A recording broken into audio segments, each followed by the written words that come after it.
Now, we recording. Yo, dude be like, you hey, actually start the clock before the recording.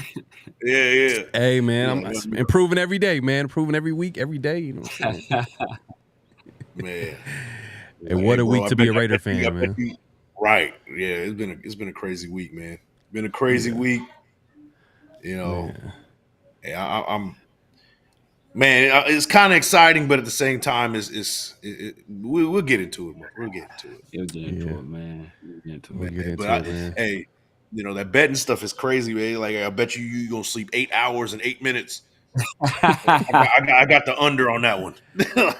I can't do it, bro. I can't do it, man. I'm sure, like, when Vegas is heaven for a lot of people as far as gambling and shit like that. That's just definitely. You got everything you need is there, man, when it comes to gambling. But that being said, don't forget to like the thumbs, clock in, hit that like button, comment, subscribe, and hit that notification bell.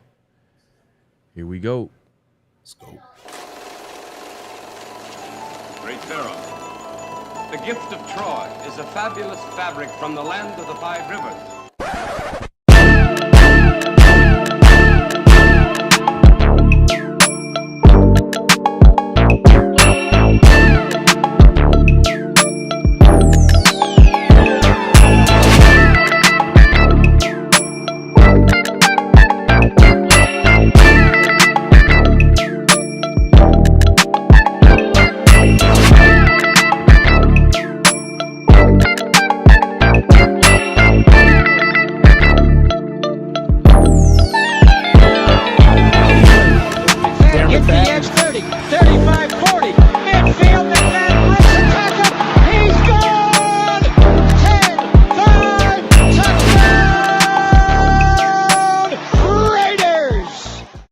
Years ago, when we came to Los Angeles, I really believed that the greatness of the Raiders would be in its future.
This is one of them hits now. Heard back from Earth, they just shot a few of my ships down. It's safe to say I'm totally pissed. Wow, my cloaking devices just malfunction. Guess it's time for a sit down. This is the problem I got with humans, mostly the common man. Constantly fucking with energy they don't understand. Always thinking they got the upper hand. The G-forces from my maneuvers can snap your spine like a rubber band. I shouldn't waste my time, they ain't half as nice. Put a Red Bull in your coffin so your ghost can have wings in the afterlife. Let's rock and roll like a belly dancer's rhinestone. It was my idea to shake the pineal gland like a pine cone. My thoughts create hurricanes, tornadoes, and cyclones. A punch for me is like an avalanche of granite and limestone. You live here, but now this is my home. I neuralize both your retinas, you wake up staring at the screen of your iPhone. Confused by the light plus the high tone. And now we connected from the microchip I placed next to your thigh bone. It's hard to understand cause your mind blown, but I gotta cut communication. Your government just scrambled their spy drones. That voice is speaking Sumerian, the oldest language in human history. I can't explain it. We back. Another edition of Around the Shield, man, with my guys, man. We got Mike, we got Severe, man, BigMike Raider, the Severe Raider. Y'all already know what it is, man. PharoahNFL. We gonna have a great show, man. What a week to be a Raider fan. What a week, man. It's crazy week. We got a lot to talk about. Make sure to like the thumbs, clock in, hit that like button, hit that subscribe button, hit that notification, man, all that good stuff. We appreciate everybody coming through. Just make sure to, respectfully come in. You know how you respectfully come in by just tapping that like button. That's all y'all got to do, man. If y'all haven't subscribed, man, hey, man, y'all need to. Y'all need to do that as soon as possible. But what's going on with everybody, man? How's everybody doing, man? Outside of, the Raiders. We'll get into that in a second. But what's going on with you? Man, I'm good. I'm ready to take the folks around the shield, man. We got a lot to talk about, but I'm good. Everything's good. Cool, man. Severe, what's going on with you, man? Oh man, same old, man. I'm good as well, man. Like you said, a lot going on. It's never a dull moment. When you're a Raider fan, it's never a dull moment. It's never just a regular season, right? It's the regular season, but it's never just a regular season. Always something interesting happening. Always. Yeah, man. Crazy. Nah, facts, man. It's almost like if there is no drama, then something that's weird. That's strange. You know what I mean? To be, as a Raider fan, like, and it's crazy too. Like, I don't know any other way. Just being a fan of the Raiders, like, so I got to talk to other fan base, like, hey, so how is it to be a normal team where we don't have to deal with any type of drama and things like that? But the NFL is an entertainment league at the end of the day, like, so. It's not just the Raiders, but the Raiders are pretty good at it when it comes to entertainment value and keeping it. Man, it's just like a movie, man. Like Davante Adams, obviously, earlier this week requested that he preferred to be traded, and from recent reports, he's already circled the teams that he wants to go to, leading, obviously starting with the Jets. We heard the Saints in there, Steelers, Bills, things like that. I think the main issue right now is like money, as far as what could stop teams from trading for him, especially teams that really need the receiver. I mean, the Chiefs, we're not trading with the Chiefs, man. I'm like right there, and then that's not going to happen. Let's stop it there. But people have said the Chiefs would like to get Davante, but money-wise, it wouldn't make sense for them unless like the Raiders paid, which would be like probably one of the worst trades. Like, imagine that, like, which we're not saying that's going to happen. I don't even want to speak into the existence, but the Raiders trading Davante to the Chiefs and paying a portion of his contract to make it happen, that'd be too wild. But that'd be enough to break a dude, bro. That'd be enough to break a dude, man. They can't do that to me, man. Please. Bro, I started watching rugby or lacrosse or something, bro. I wouldn't be watching football no more, bro. Man, hey, man, man. That would that would just send you in a soul searching journey outside of start reassessing things. Man. Yeah, what's the name of that game you was playing? Talking about, Mike, that you ain't never played in your life. I'll start playing that. What was it called? Snooker. I ended up playing some snooker, bro. I start playing. Shout out to Martin, man. Yeah, give me some snooker lessons, bro. Yeah. We gonna be a pool shooting dude, man. I'm telling you, man. Like it's It definitely some Following reassessment they do that. professional bowling, my guy Pete Weber, bro. Professional Yeah, bowling. seriously. Hey, so real quick though, like from some of the teams that I mentioned and some of the teams that I probably haven't mentioned, like what do you think would be a good fit for Davante Adams? And obviously the Raiders. Outside of, we all know we don't want the Raiders. We don't want Davante going to a divisional opponent like the Chiefs. Like that's we're not going to talk about that. But and obviously for the Raiders, it's going to be whoever gives us the best deal. But as far as what realistic trade that you can see happening, Mike? Oh man, it's tough, man. Everybody's saying that, the obvious, the Jets, the Saints, things like that, because Davante wants to play with his buddies and all that other, nonsense or whatever. To be honest, bro, I really don't really care what Davante wants. I don't want to make him happy. As an organization, as a fan who has been duped by this guy. How many times did we defend this guy on this show? I mean, just be honest, right? Like, we came in here and really defended this man. Like, he wants to be here. All the reports that people were coming out and saying, he wants to get traded and things like that. And we were like, that's nonsense. You just hating, things like that. And we ended up getting tomato on our face. So I really don't care. Send his ass to Carolina. Send him to the Patriots. I'm cool with that. Send his ass to where he cannot succeed, and we get some draft compensation. No, I hear you. I hear you, because at the end of the day, like, it's really what benefits the team, the Raiders, whoever gives them the best deal. I mean, if the Chiefs want Davante, I forgot, someone had a response like 13 first-round picks. Hey, that sounds good. I'll make that deal. Like, the Chiefs, y'all listening, y'all want Davante Adams, 13 first-round picks, and it will make sense. Make sense. For the next 13 years, we'll get your first-round picks. Exactly. I'll say this. I'll say this, man.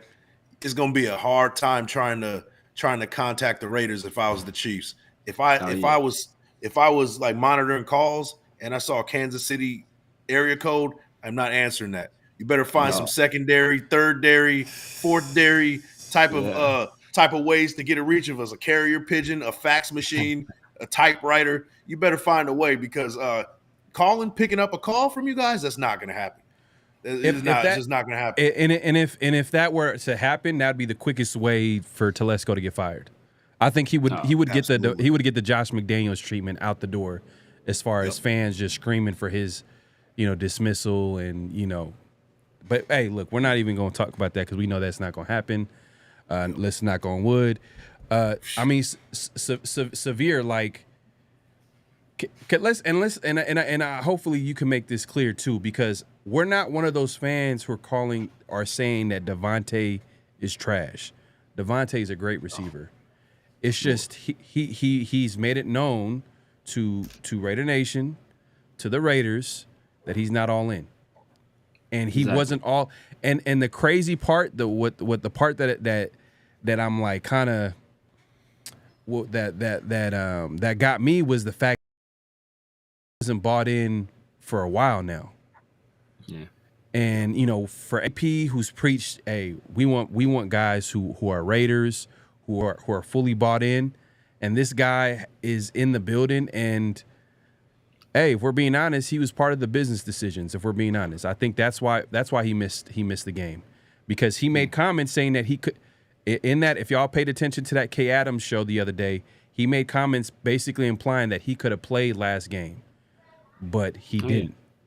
You know what I'm saying? So I mean, Severe, I mean, can you speak to that, like how we don't feel like Davante is, because I think there's a certain portion of fans, when a player leaves, they're like, oh, he's trash and this, that, and third. No, Davante's a great player, and it's gonna hurt not having him on the field, because one game of success or semi-success against the Cleveland Browns is not.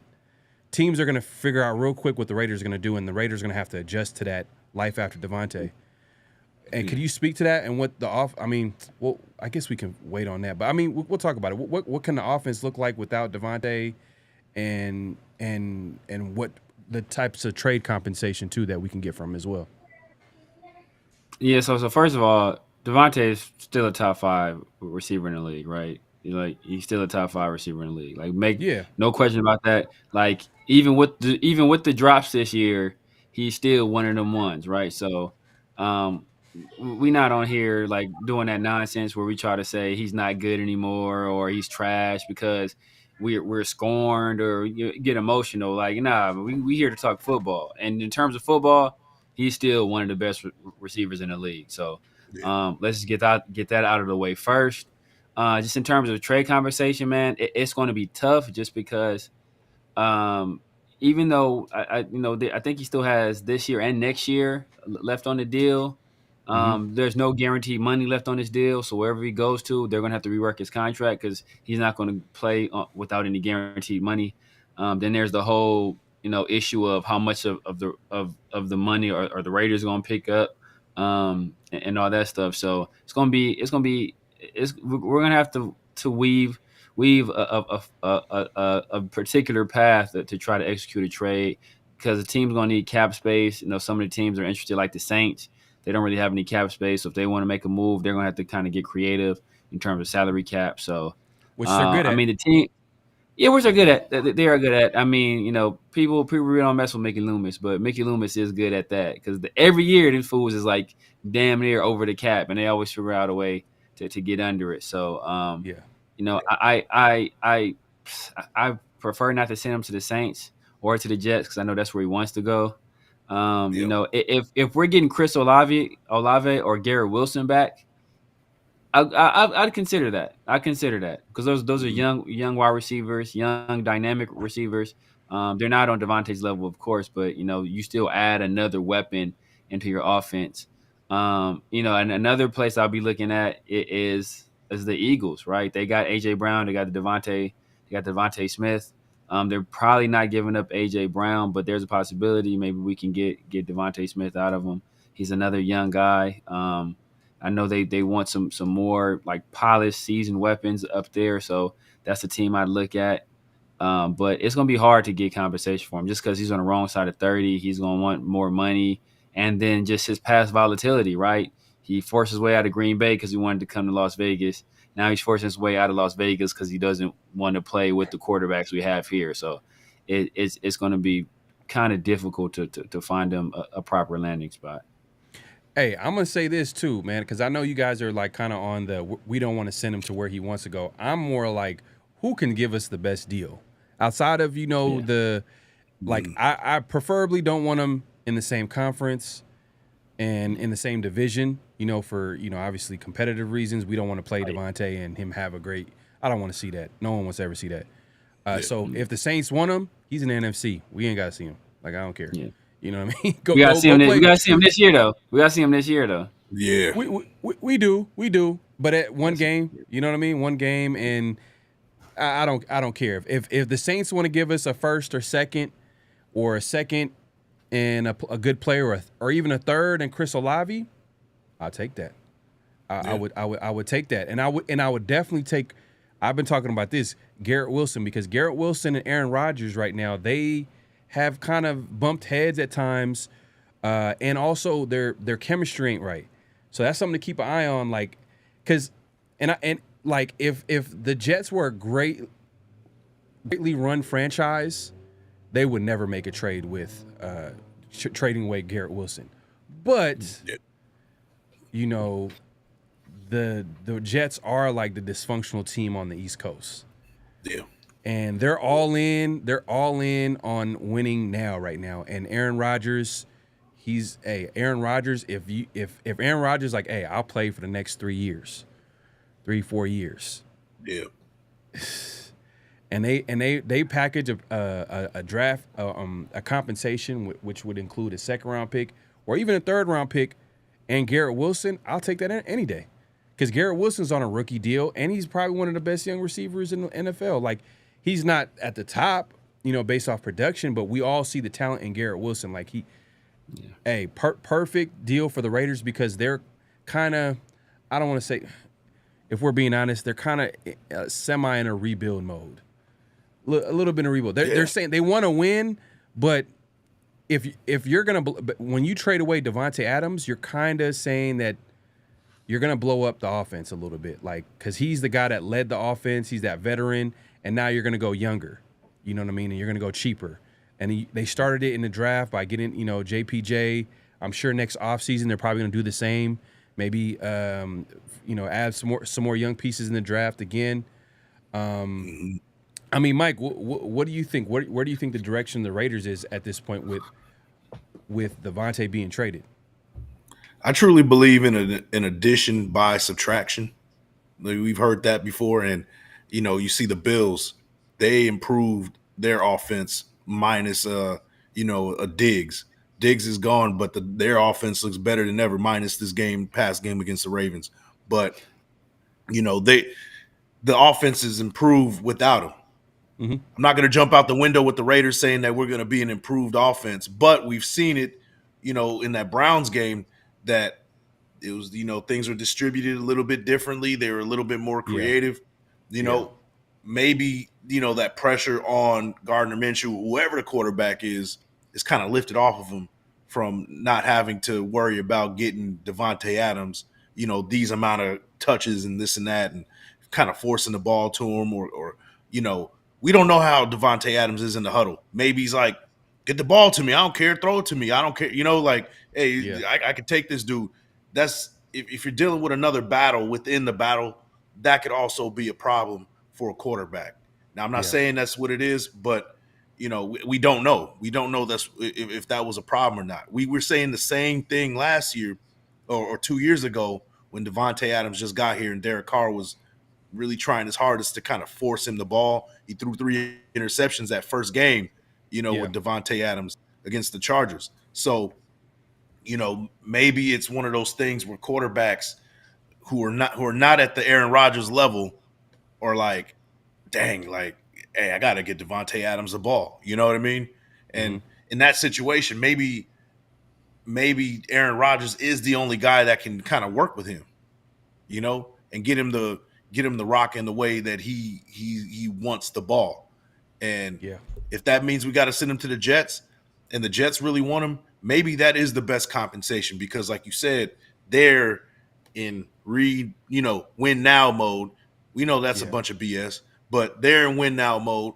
And, maybe they feel like they're Davante Adams away. So if that's the case, go ahead and send us that first real quick. If that's really how you feel about it, go ahead and send us the first.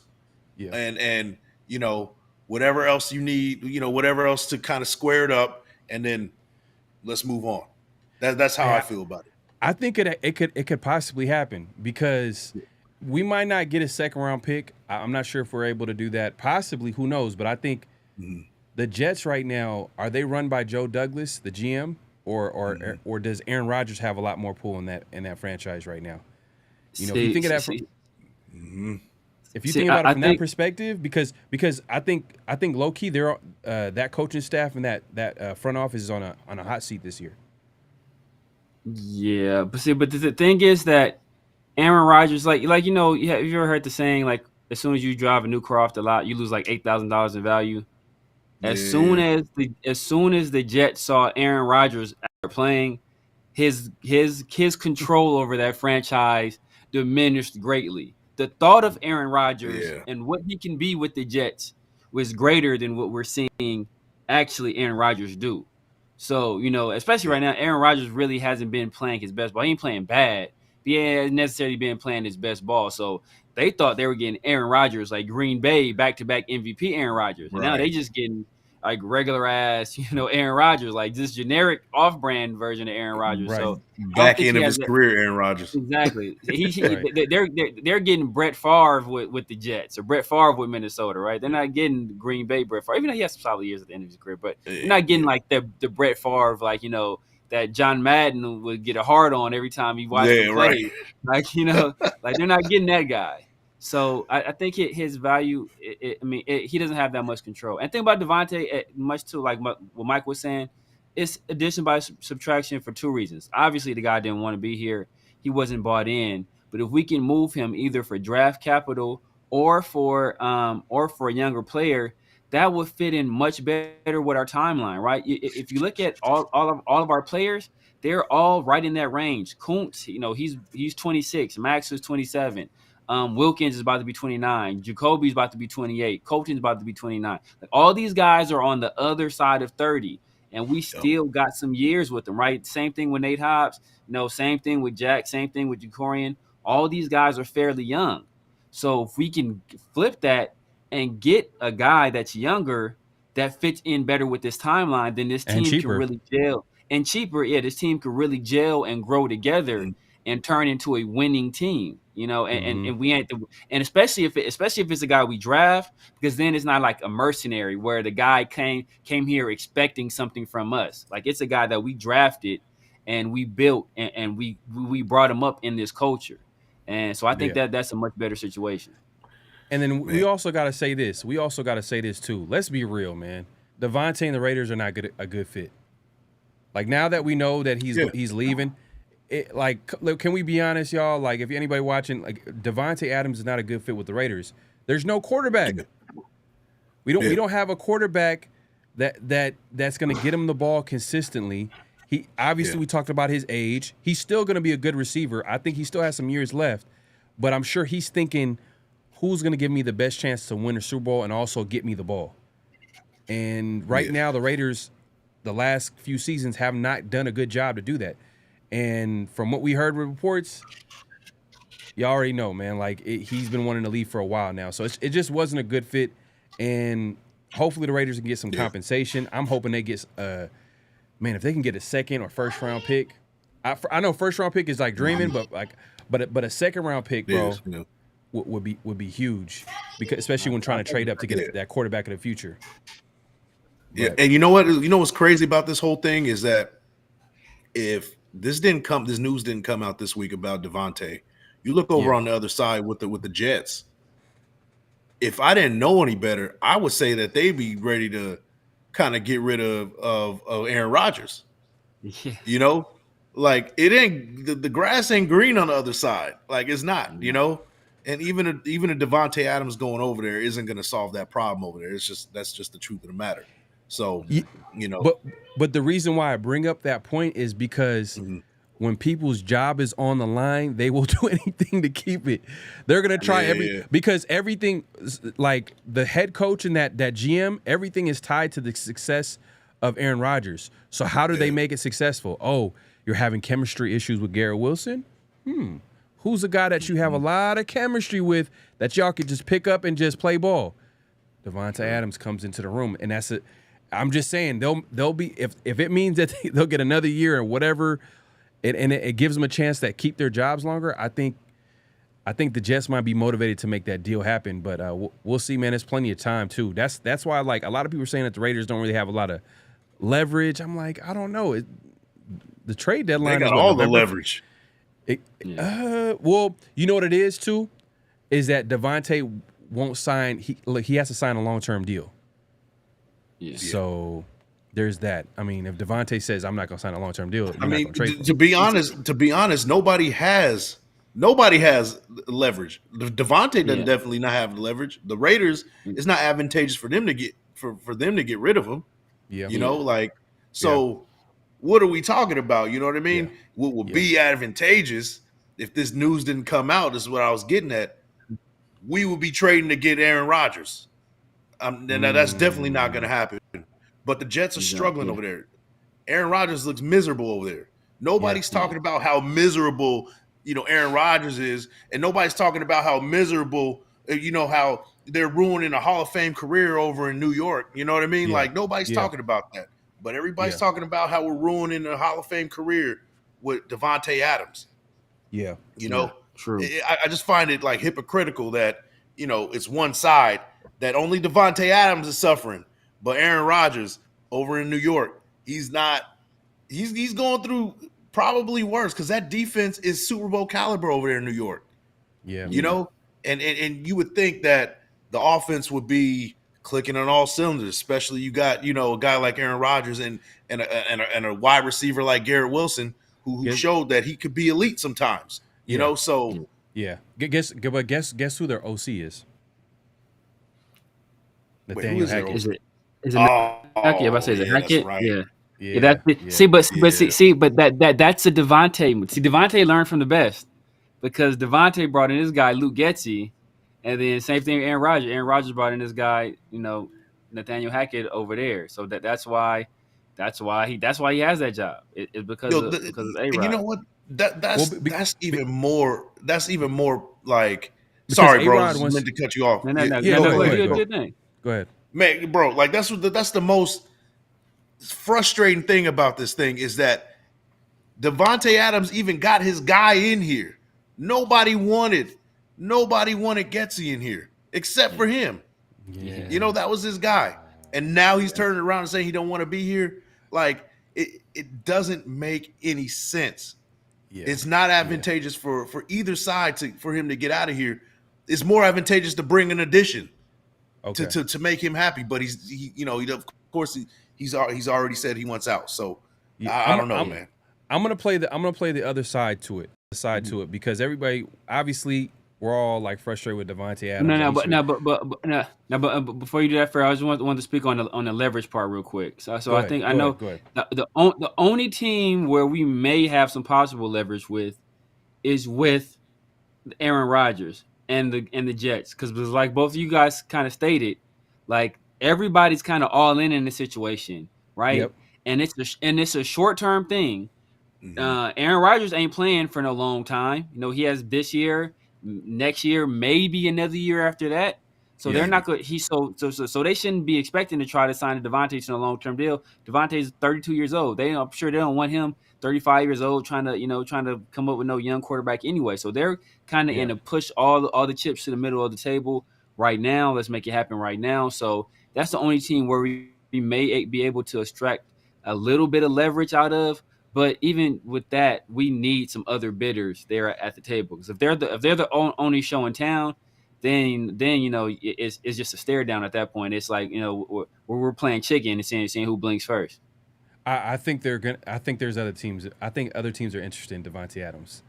People I think there's other teams, just because just look around the league. A lot of teams would want a number one receiver, and Davante Adams is not just a receiver where you could say, oh, he's clearly slowing down. It's not like a situation like Dez Bryant, where Dez Bryant's like prime was real short, but with Davante, his game is whole lot different. It's a lot of it has to do with skill. I mean, there's a level of like quickness and explosiveness too with Davante. But I was gonna say, like, just to play the other side to it is a lot. We should also look at the Raiders too. There's a little bit of the Raiders here that's all at fault. And I think more than a little bit. A lot. Because if Davante was from the previous regime, if we're being honest, it didn't work out. He came here because of Derek Carr. We all know that. It's well documented. They said it. We all know that, right? And based off the reports, I think Severe, we were talking about this earlier, like as soon as they found out that Davante team went up to the Raiders and said and threw an idea of a change of scenery, he should have been out of there. The Raiders should have just been on the phones and looking for the best deal possible for Davante because at that point that this guy is not all in. So which to bring it back full circle to when you guys talked about Luke Getsy, like if this is a guy who his representation went up to you and said and basically implied that he wanted to get traded, why would you even take his consideration into who the OC should be? You should take into consideration what type of team that you want. And I think maybe that's probably the frustration of AP, because you could tell he's mad about that whole like Davante situation. You could see it. For him to like a post of Davante playing his last snap as a Raider, for him to like that, you know how mad you got to be, because everybody's going to be watching what Antonio Pierce is doing. He's the head coach of the Raiders. Like for him to do that, he's for sure mad. Even when they were asking him questions about the whole situation, like you could tell, like he's heated about it. You can say, F Davante. You could tell that it was a problem. But this stems back to that preseason game, and we called it here. We called it here. Hey, there seems to be a rift between the two. We said it. You can't you got a coach saying one thing and you got a player saying another thing, and hey, it seemed like Davante made a business decision in that situation. Yeah. It really does. You know, he missed a hell of a lot of training camp. He missed a lot. Yeah. Now I understand he had a kid. He had a kid, but you know, he missed. Shout out to Elite. She said it yesterday. You know, from a man's perspective, yeah, you there for a few days. You know what I mean? But you're going back to work. You're going back to work shortly after that. Exactly, bro. Especially, and just put in this perspective, like if you felt like your team is in a position to win now, you know, you're gonna kiss the baby, kiss the wife. I gotta go. We got a title to win. Exactly. Yeah. Exactly. But what did he do? He took extra week off. You know, he didn't. You know, his priority wasn't the Raiders. 2 weeks. Yeah. 2 weeks. He took 2 weeks off. So, hey, you know, the writing was on the wall. The writing was on the wall, and we called that. I mean, there was a rift there, you know, and a lot of people were like, oh, well, you know, maybe there was an injury. I don't think so. I don't even think there's an injury now. So, no, you know, this guy was making business decisions from the jump, from the very beginning. Yeah. Nah, facts. And then Vic Tafur has a great article in The Athletic, and he talks about some of the stuff that was transpiring with Davante, where it was rubbing not only the organization the wrong way, but teammates the wrong way as well. They brought up the receiver documentary, how, you know, vocal, you know, basically Davante Adams was when he talked about the part he played in getting Jimmy Garoppolo benched. They didn't feel that he handled that the right way, and it wasn't necessarily about the team. It was a Davante thing, and they also brought up that whole missing time for the baby, right? Like the team was under the impression, and his teammates was under the impression it'd be, you know, a few days and he'd be back, and then he ended up taking like, you know, 10 days or 10 practice days off. So, you know, that was kind of rubbing people the wrong way as well. And like I said, man, like the Raiders. They were some Simpson in this situation, man. You know, it's like if you're dealing with a girl and she said, you know, I don't think this is gonna work out. I don't know what direction we going in. You say, okay, cool. Hey, man, it was nice. It was fun. I'm glad. But instead, what did they do? Oh, baby, let me take you on. I can do better, baby. I'm gonna take you on this trip. Now I'm gonna buy you this purse. You know what you want to? You know, hey, you know, I'm gonna bring you flowers up to work. Like, nah, bro. She don't want you. So just move the hell on. Don't try to convince her, and that's what we tried to do. We hired Luke Getzey. That's a Louis Vuitton right there. Like, no, that ain't gonna do it. Yeah. I'm gonna say this too, because like, you know, AP seems like a guy like he's pretty straightforward. Like as soon as someone says that he's not all in, he's like, all right, peace, get out of here. Yeah. But I think when the other day when they asked the indirect question but direct question, when he said, when it comes to trading a player, Davante, whoever might be a person that they trade, who is part of that decision-making process? And he says, he named himself, Telesco, and Mark Davis. Yeah. So this is where Mark Davis comes in and is like, oh, hey, Davante, come on, we need to sell tickets. Davante's the one. Quite possibly. I'm just throwing it out there, Mark man. Davis is the one, man. Mark Davis. Now, real talk. I'm just saying, man. Come on, don't leave, Davante. We'll you know, he's trying to make everything right. You know, trying to make everything. You know, but I don't know. I'm just throwing it out there because once I heard Mark Davis is part of decision making and making a football decision, then it's like, damn, man, you're just. It's because that's tough because because anytime you make a that kind of move with the financial implications it's going to have on the organization, like you got to talk to the guy that signs it. He's signing everybody checks, so you know you gotta at least, you know, like he doesn't necessarily have to be like the person that's accountable or the person that's making the moves, but he has to be informed, right? You know, like it's like you know, in my line of work, we call there's something called like a RACI, right? There's the R, you know, there's the A if you're accountable, there's the C if you're a cooperator, or there's the I if you're just informed. And he has to be that I. He has to be informed because if you do something like that without letting him know, you about to get a call to the office. That's true. That's true. That's fair because he owns the team at the end of the day. Like he wants to be informed. I just hope that he just wasn't part of like, nah, I think Davante, we can make it work, you know? Like I think we can. I can see him doing that though. That's what I can see him doing that though. That's what's like. I can see him doing that. Like let the big dogs make that decision. Make Telesco, who you know that you brought in because he was experienced, and AP, who's a former player, make that decision because you know. But I don't want to throw it out there like it happens. But we've seen it, we've heard it. You know, Mark has done things where he basically is letting you know that he is making football decisions while in the same breath say, oh, I'm not a guy that's a football guy. You guys know that. I'm like, come on, bro. Like, that don't make any sense. But hey, man, we don't Mark got two sides to him though, because Mark, he didn't have no problem getting Derek Carr up out of here. He got rid of Josh McDaniels while his kids was trick or treating and shit. So like, no.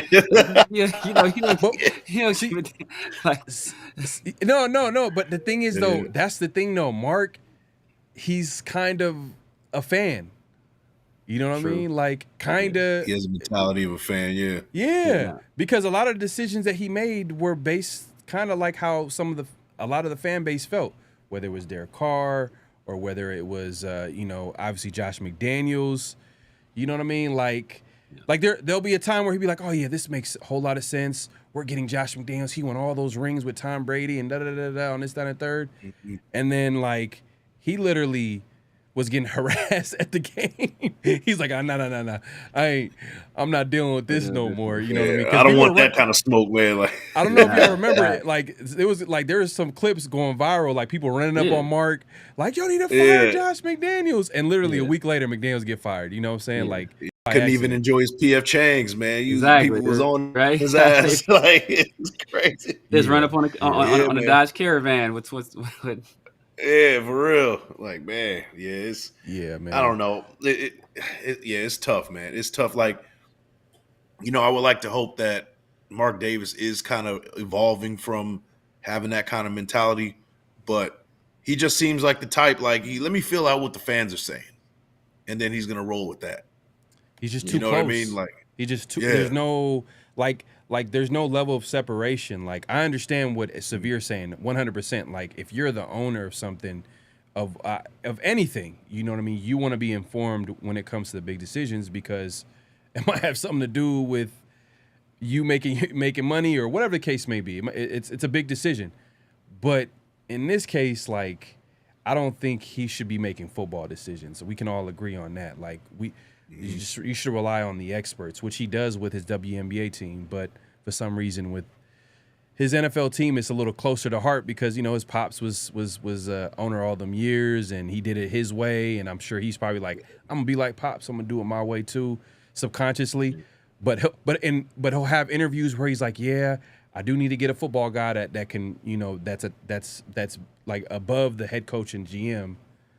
Yeah. But yeah, man, that's a whole different conversation. Hopefully the Raiders are able to get some trade compensation for Davante Adams.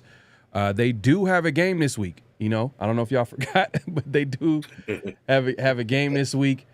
They play the Broncos, the stinking Broncos, the donkeys, and it's tough though because this week it's going to be on the road against Denver. I know we have this winning streak, but we're going into this game with a whole lot of distractions. And before we get into the matchup, let's take a look at the injury report, the latest injury report that we have right now, as of right now. Let me 1 second here. Let me pull this up. See if y'all can see it. All right, perfect. And you see Max Crosby obviously still dealing with that high ankle sprain. He's out. From what we heard, the beat writers are saying that he was like training on the side, so he's trying to get back on the football field. But the Raiders are not going to rush it because you don't want to make that high ankle sprains take a while to recover. To be honest with you, it does. If we're being realistic, it's like a 4 to 6 week timeline. Maybe Max is a freak athlete where he could come back in half the time, possibly, but yeah, we'll see. Divine Diablo is still out. That's big right there because Luke Masterson has been one of the worst linebackers I've ever seen in my life. in space. Like I feel like every time it's a one-on-one situation, he's getting broke. Like he can't make that open Yo. field tackle. Like it's crazy. Watson smoked his boots on one of them moves, bro. Oh he put a my move God. on him. Yeah, that was nasty, man. Yeah. Something terrible. Somebody else did too. I think it was a catch out toward the sideline, and dude, I think he like Masters over pursued it, and like it was just bad, Yeah. bro. It was really bad. How's Tyreek McAllister, bro? You had 2 plays the entire game. Tyreek McAllister. Yo, every time he touched the ball, he was getting wrecked. He was getting wrecked. Man, but you could see the speed. But like as soon as someone like put a hand on him, he was getting thrown across the field, slammed to the ground. Like, got a lot of heart, man. Got a lot of heart for sure. But Thayer Mumford is still out, so it's probably gonna be another week of Glaze, Diablo. I mean, who do you guys want to see out there? Instead of obviously we don't want Masterson out there. We'll see who the Raiders roll out with, just because he's been struggling.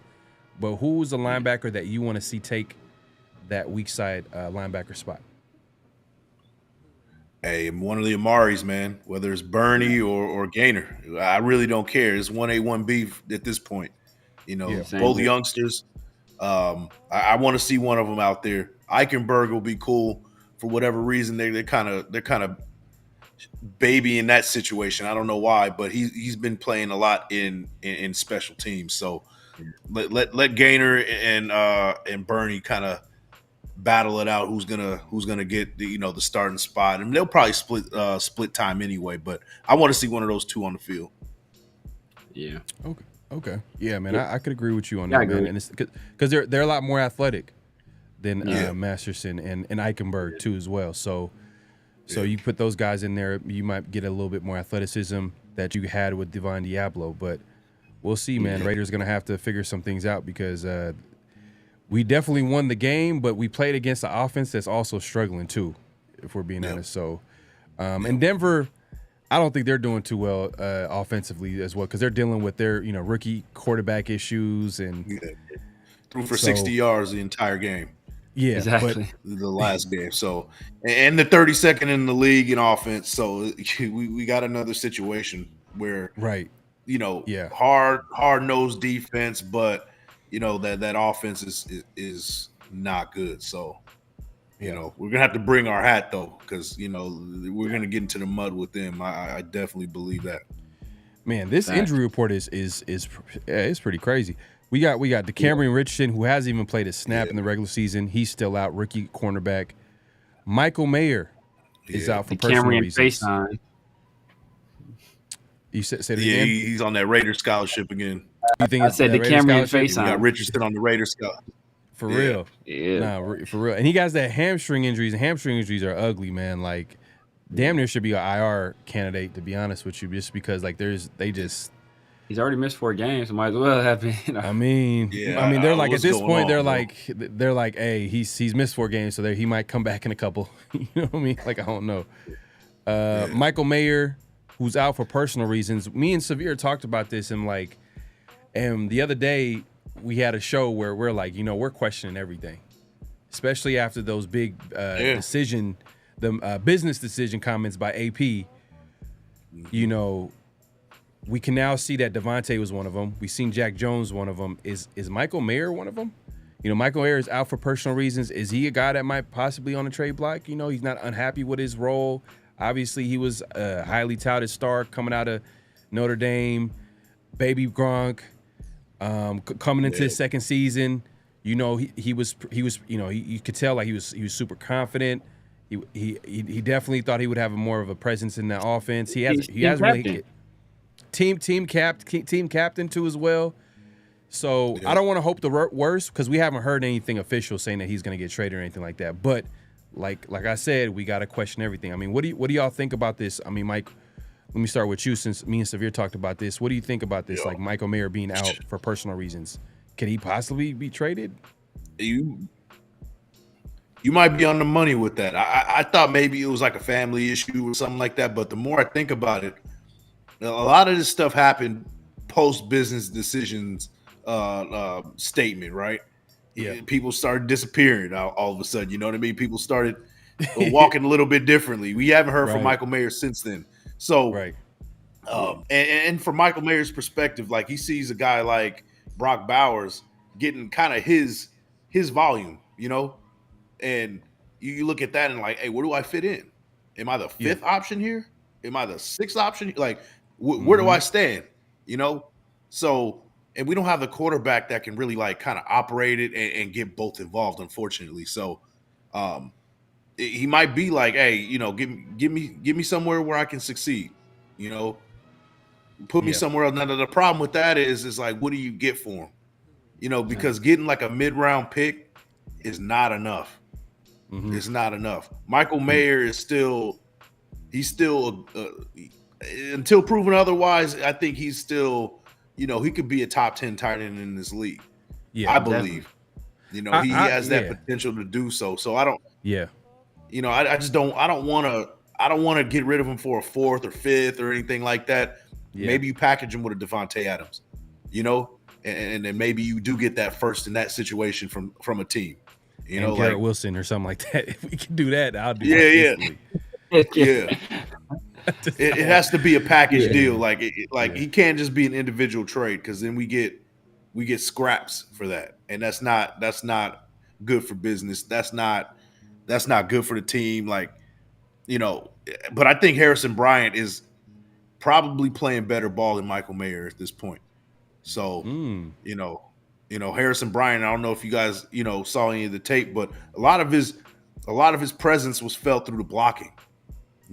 He's committed to being a blocker, and he'll get the ball from time to time, but he's not one of those guys that's like, I'm a highly heralded guy. Like, get me the ball. I feel a certain type of way about it. He's playing within his role, and he's comfortable with doing that, it seems like. So, addition by subtraction, like we said, it just fits better with what we're trying to do. Did you see a lot of good stuff from Brock Bowers blocking as well? Yes. But a lot of times, particularly on that opening drive, where they score first, that first score they had, not the opening drive, but that first score. Yeah. He was lined out as a receiver, so he was getting motioned in and kind of like put into the C gap. Put into the C gap and going in there and making blocks. He was doing that, but he was getting motioned in as from a receiver. So he was originally receiver coming in as a tight end and then being almost like a lead blocker. And he did well, but I think Harrison Bryant looked a lot better as far as blocking goes. Traditionally, as a tight end, Harrison Bryant was a good blocker, is what you're saying, basically. Yeah. Okay. Yeah. I think as a blocker, this past game was Brock Bowers' best game as a blocker. But the first 3 weeks, he was really up and down. Like there are some bad whiffs. Like there are some bad whiffs on tape. So this week, I mean, he kind of got it together. In terms of Michael Mayer, I kind of go back and forth because I think he wasn't on the injury report at some point, right? But then I want to say that maybe that first day he wasn't on the injury report, and then he popped up as personal. And I don't know if that coincided with that team meeting or not as well. That's what I'm looking at. But then I was also watching AP's presser for context clues. And, in that first presser, like he really wouldn't – like usually he calls Davante, he calls him Tay. But at one point he called him Adams. Another point he called him 1-7. Like you can tell like there was like some animosity there. But when he talked about Michael Mayer, he was still like, oh, yeah, Big Mike. So he's still Big Mike, I think he's still Big Mike. So I think that he still may be good with AP. That's just me like trying to find context clues, try to read between the lines. But hey, you never know. But below the surface, there could be some stuff going on. Yeah. I mean, hopefully everything's good, man. Because AP's for sure definitely keeping it close to vest. Like he hasn't really said anything. When people ask him, it's like, yeah, he's out for personal reasons. And then, when he's coming back, when he's done with his personal stuff, I'm just like, damn, like you're not giving a damn clue, nothing. So hopefully it's, I don't want to imply that, I know the other day I was like, hey, I think he possibly could be traded, but like, man, these days you have to question everything, man. After the famous, whatever you want to call it, man, the business decision comments, man, we've seen people, we're seeing a lot of Hey, one thing I'll say, AP's following through on his comments. I'll say that. Yeah. I'll give him that. He is following through on his comments. But just to take it back here to the injury report, we see Mwaga, linebacker. He's also not practicing. Davante Adams, we all know that whole situation. Dylan Parham. Yeah, partially torn labia. Oh, Parham? What? No. No, never mind, man. Davante Adams, yeah, hamstring. I said partially torn labia, man. Hey, exactly. you folks out there, go ahead and look up. Put it on incognito mode and look up the word labia if you don't know. That's there. Hey, Mike, you hella threw me off. NSFW. That's NSFW. Yeah. I thought he said partially torn labrum. Damn, man. No. Hey, that's hilarious. That is funny. He tore his labrum, tied himself in the back, but no, he said labrum. Yeah, right. Yeah, I thought you said labrum. I was like, nah, definitely not. A little lower than that, bro. Oh man, that's crazy, man. Shots, that's whew. Man, just saying. Mike ain't holding back, man. Dylan Parham is out with, I guess, hurt Achilles. So that's something to. Yeah. They also said he could have came back. Yeah. I heard that same thing as well. He could have came back. They're nursing it right now. They're being real precautionary. Okay. I expect Parham to play. He should be out there. We'll see what he does in that all important Friday practice before the game. So we'll see. Yep. If he plays that, then if usually that's a good sign that most like there's a chance that he'll play that game. But as of right now, he hasn't practiced all week. Like we said earlier, Tyree McAllister, man, them body slams, they're great. Like he was getting. Man. Whew. Welcome to the NFL moment. I mean, he's getting with the RKO. He was, hasn't practiced all week. Yeah, like he felt it on Monday. I mean, he probably felt good after that win on Sunday, but he definitely felt it on Monday. He hasn't practiced all week. Colton Miller didn't practice on Wednesday. Back limited practices, so that's good. Like he's getting back to. He still don't look the same, man. He still don't look like how he used to. That's a problem. That's really concerning for me, man. Like that shoulder. Now he got a knee too. Like it, bro. I don't know, man. He's breaking down. You think so? He's breaking down. Yeah, well, he's not even 29 yet. I think he turns 29 next month. He's not even 29 yet, man. So I hope it's not that. Well, I'll say this. Do you think missing an entire offseason to a player, a veteran like Colt Miller, that can really affect him, an offensive lineman that can really affect him, missing the entire offseason? At this point, you should be good to go. Yeah. To me, I think week 5, you should be in the full. You got the routine down. Mm-hmm. You know what I mean? This is not his first rodeo. Like he's a seasoned vet at this point. Like I think at week 5 you should be good to go, but he still doesn't look good, man. He still doesn't look good. So it's crazy I don't know. too. Like we'll see. It's crazy. I felt like this offseason, like people were showing him love, saying like he's a top 10 left tackle, but with him, what made him so good was his level of consistency. Like he was solid, he was good, but he wasn't like dominating out there. It wasn't like Trent Williams on the other side. Like you're like, oh my god, like we got a beast at left tackle, but he was consistent. Yeah. He probably our best offensive lineman for the last few years. Definitely, for sure.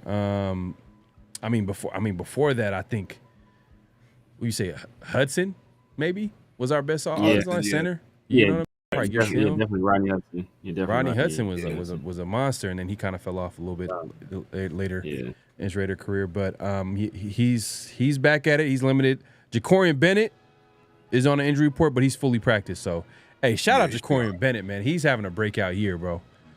Man, he's answered the call. He's answered the call. He's been our best corner this year, in my opinion. I think he's been our best corner. Sure. Yeah, not even close. He's been by far number 1. Man, look how long this injury report is, man. I'm trying to get to the end. I know you still scrolling, damn. But Trey have the damn roster on there. Yeah, Trey Taylor was activated this week. So Trey Taylor, safety. Do you guys see him coming into this game, or it's probably going to take a couple weeks for him to get back into the flow of things, football shape, and all that stuff? Yeah, I suspect he's going to be inactive by the time the game starts. Yeah. Agreed. Yeah. What's crazy is that Trey Taylor gonna probably see playing time before DeCamerion Richardson, and Trey Taylor started the season on injured reserve. That's wild. That's true. Yeah. Zamir did not practice, so he's dealing with a groin issue. He was limited on Wednesday, and then like his latest practice on Thursday. So we'll see how it looks like on Friday, which will be today when y'all watching this. So we'll see what that looks like. But Zamir is, and this might open up the door for maybe even if Zamir probably is able to practice on Friday, this might open the door for Madison to be more featured more, and Zamir just probably come in as more of a complimentary piece on offense because Madison right now he's the hot hand right now. Yeah. Isaiah Polamalu. Plus Madison is definitely going to get the majority of the snaps in this game. I mean, Zamir went down on Tuesday with that groin, so if he does have an injury, it's not. He's going to be. I don't think we're going to see much of him this week. I mean, if I had to guess, we're not going to see much of Zamir because of the injury. Yeah, and we'll see. We'll see. I mean, Isaiah Polamalu is he's good to go. It looks like fully practiced. He was on the injury report for personal reasons. Did he have a child? I think that's why he missed Wednesday practice. Okay. Yep. Yeah, shout out to him, man. Yeah, shout out to him. Congrats. He's gonna be out at least 2 weeks then, right? At least 2 weeks, right?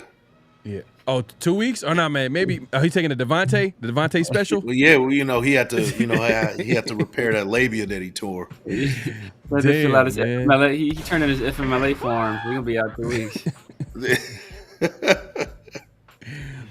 I think Raider Nation is celebrating right now. We don't want to celebrate a player getting hurt, but Luke Masterson might have found his way off the field with. Looks like he's hurt right now, so he's dealing with a knee issue. He didn't practice on Thursday, so we'll see how that goes. He came up hobbled on Tuesday. He came up hobbled on Tuesday as well, him and Zamir. So, he might be sitting out. We're definitely gonna see one of the Amaris, either Bernie or Gainer. So, we'll see, man. Because the undrafted free agents are making plays right now. Snowden obviously ended the game with the sack last game. I mean, he gives the Raiders a little bit of speed over there. Obviously, they lost that with Kuntz at edge. So hopefully, maybe one of the linebackers, Bernie or Gainer, could come in. I want to see Gainer. I want to see how Gainer looks like with the starters. Like, I want to see how he looks because he was making plays in the preseason. I know preseason is a whole different ball game, and NFL is where it's official. But I just want to see how it looks like for him out there. And I know you mentioned some things about him, like how the Raiders can utilize him, blitz him off the edge, find ways to get him involved. So I kind of like that. I want to see how the Raiders could to take advantage of his skill set. But Cody Whitehair is also on the injury report, limited practice, but most likely I think he'll be good to go. Probably might come in for it looks like Dylan Parham. Yeah, man. So we'll see. But man, Raiders are beat up, and look at the Broncos right now. I don't like this. Yeah, they're pretty much full strength right now. Yeah, full strength. Outside of the guy, I think a young running back that they really like, it looks like he's probably going to miss this game. But everybody else fully practiced. That's on the injury report. So, yeah, man, that pretty much wraps up the injury report. The Raiders kind of been dealing with some. If you think about it, a lot of the games that the Raiders have played are pretty physical. I mean, that first game against the Chargers, physical game. Baltimore Ravens, physical. Even against the Browns, man, super physical. I'm not going to call that Panthers ass whooping a physical game. We got physical, but it was exactly. But yeah, man, let me get back to it, man. So back into the game now. Like, all right, what? Let's just get into it, man. The Broncos, they are not a team that we should say, oh, is it going to be a hard game, tough game? But they do have a really good defense, really tough defense. It's going to be on the road. And the Raiders already have a whole lot of distractions they're dealing with. What would you say the keys to the game, Mike? I mean, if you just had to name one. Naming one. On the road. Wow. To get this W. On the road. Quarterback play. Quarterback play. Simple as that. Let's see what Gardner Minshew can do. I want to see creative. I want to see some more cross routes. I want to see the tight end get more involved. Get the tight end. See if we can get Trey Tucker, open in some certain situations, short routes and things like that. Let's matriculate down the field and demoralize defense, and started with the pass, and then kind of leading to the run. But I want to get the tight ends involved in this one. That's my key to the game. Get the tight ends involved. I mean, hey, look, I think the identity, so this is what I'm saying too, because I know I mentioned Michael Mayer earlier, and I was saying that he could possibly get traded, but like, hey, at the end of the day, like if Davante's leaving, I think I could see Michael Mayer being featured a whole lot more, especially if we can get that run game going. Man.